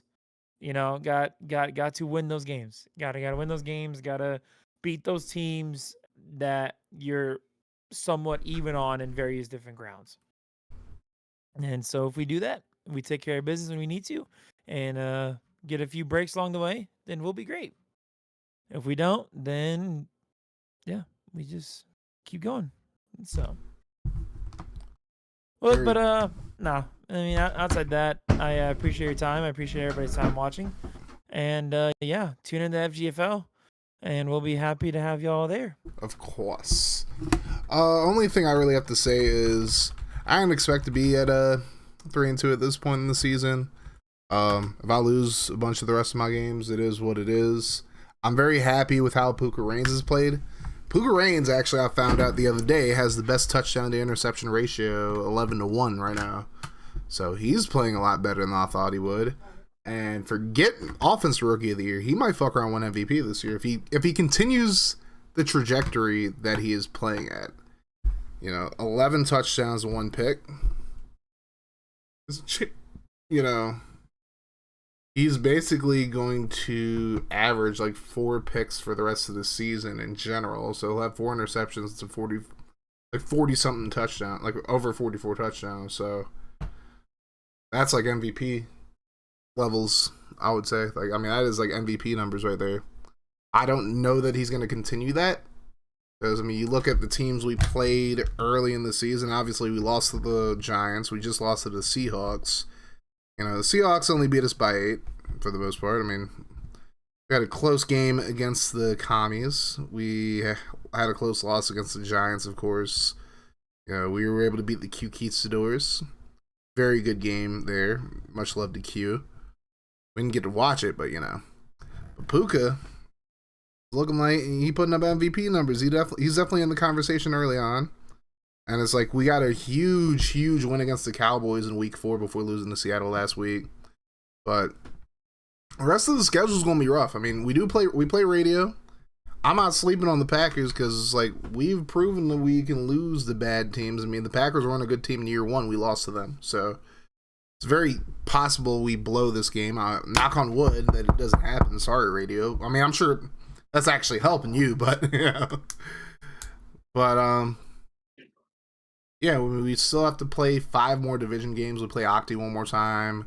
We play C-Mill and Nick twice. Actually, I have a bye week after the radio game. Then I have to play Elmy. So it's like I got to take on that vaunted Broncos defense with an offensive line that has 4 rookies starting on it. That should be fun. But we'll see. We just going to take it as it comes. No diddy. But yeah, Keith Phillips has been a baller too. He's 3rd in the league in receiving yards. Moema's been great this year. Blakely's been solid as he has been in previous years. And it's only a matter of time before we get over the hill. We'll have to see what happens over this year though. But anyways, big shout out to Radio, Derek, Faye, and CJ for taking the time out and joining the podcast for today. If you guys want to check out FGFL, go follow FG. I just shouted him out on Twitch. But it's twitch.tv/franchisegamingttv or it's kick.com/FGFLTV. So go check out the FGFL. FG should be live tomorrow. What happened to the hard stop time? I started the stream late. Leave me alone. Cope. No. All this shit you give about me coping, you're coping in chat cracks. Be on Tuesday, though. Like, all this shit you give me, and I'm not even playing pro clubs. You just want CJ to get on there. Like, and Faye. Like, fuck off. Why aren't you playing pro clubs? What? Why aren't you playing pro clubs? Because I'm going to be playing NCAA after this. That, like, hence the hard stop time. That's what I was going to do, but I don't know. We'll see. We want you. No, we want Bruh, you. did y'all not see see, y'all gonna be looking at my stream schedule. That's crazy. Bro, we actually want some we want some matches earlier, dog. Like, man, why do you want me on the team, bro? Like, I ain't gonna be able to help. bro, you think I'm helping? I'm just there. I'm a body, man. Man, you and me both. Like, I'm a body to pass the ball. I've gotten 3 shots today. One kind of fucked up shot, but 3 really good chances today to score. Sheesh. I've yet to do it, man. I'll tell y'all what. I might hop on pro clubs in a little bit. I'm probably not gonna stream it because honestly, I feel like I'm a little too tired to play NCAA any damn ways. I kind of just want to vibe for the rest of the night. But for all you guys who are waiting for an NCAA stream, I'll stream NCAA tomorrow. I'll make that deal with y'all. Since FG and Crack want to spend quality time with your boy, you know, we gonna make some sacrifices today. So we'll do NCAA tomorrow. So God damn it, Lou. God damn it, Lou. So I think I'll probably just do like a quick NCAA stream, probably end at like 2:30 or something like that. Maybe I'll start at like 10. Stream whatever you whatever. See, Specta's like, nah, fuck these motherfuckers. Go ahead and stream, pimp. Talk to him, Spec. Say nah. Oh, Crack's streaming too. Damn. Yeah, you know what I gotta say He about wants you to get on, so he was streaming playing pro clubs. Hey, you know what I gotta say about that? That's what I have to say about that. All right, well, fuck it. We gonna raid crack then. Send a love his way. We Send a love we his gonna way. send it over to Mr. Fresh, guys. Daddy. All right, yeah. Stream pro clubs. I don't personally feel like streaming pro clubs. I'd rather just send it over to crack and play with y'all in a little bit. So we're gonna raid Mr. Crack Daddy. And then I don't feel like reading like stream chat while I'm playing. That's the problem. We just gonna raid crack. Fuck it. We're gonna raid crack. And we're gonna have mod meetings in crack stream. All right, We're gonna have some mod meetings. I bet. All right. But yeah, thank you guys so much for watching this episode of the Spilled Kool-Aid podcast. Twitch people, we send y'all over to Mr. Crack. And I will see you guys tomorrow. We're gonna play some NCAA. I'll probably be live at like 10 o'clock or something like that. But yeah, thank you guys so much for watching. You guys have yourselves a great rest of your night, like I always say. No matter what happens, keep that mofo rolling. Love y'all 3000, mighty 5000. Stay hard, y'all, and deuces.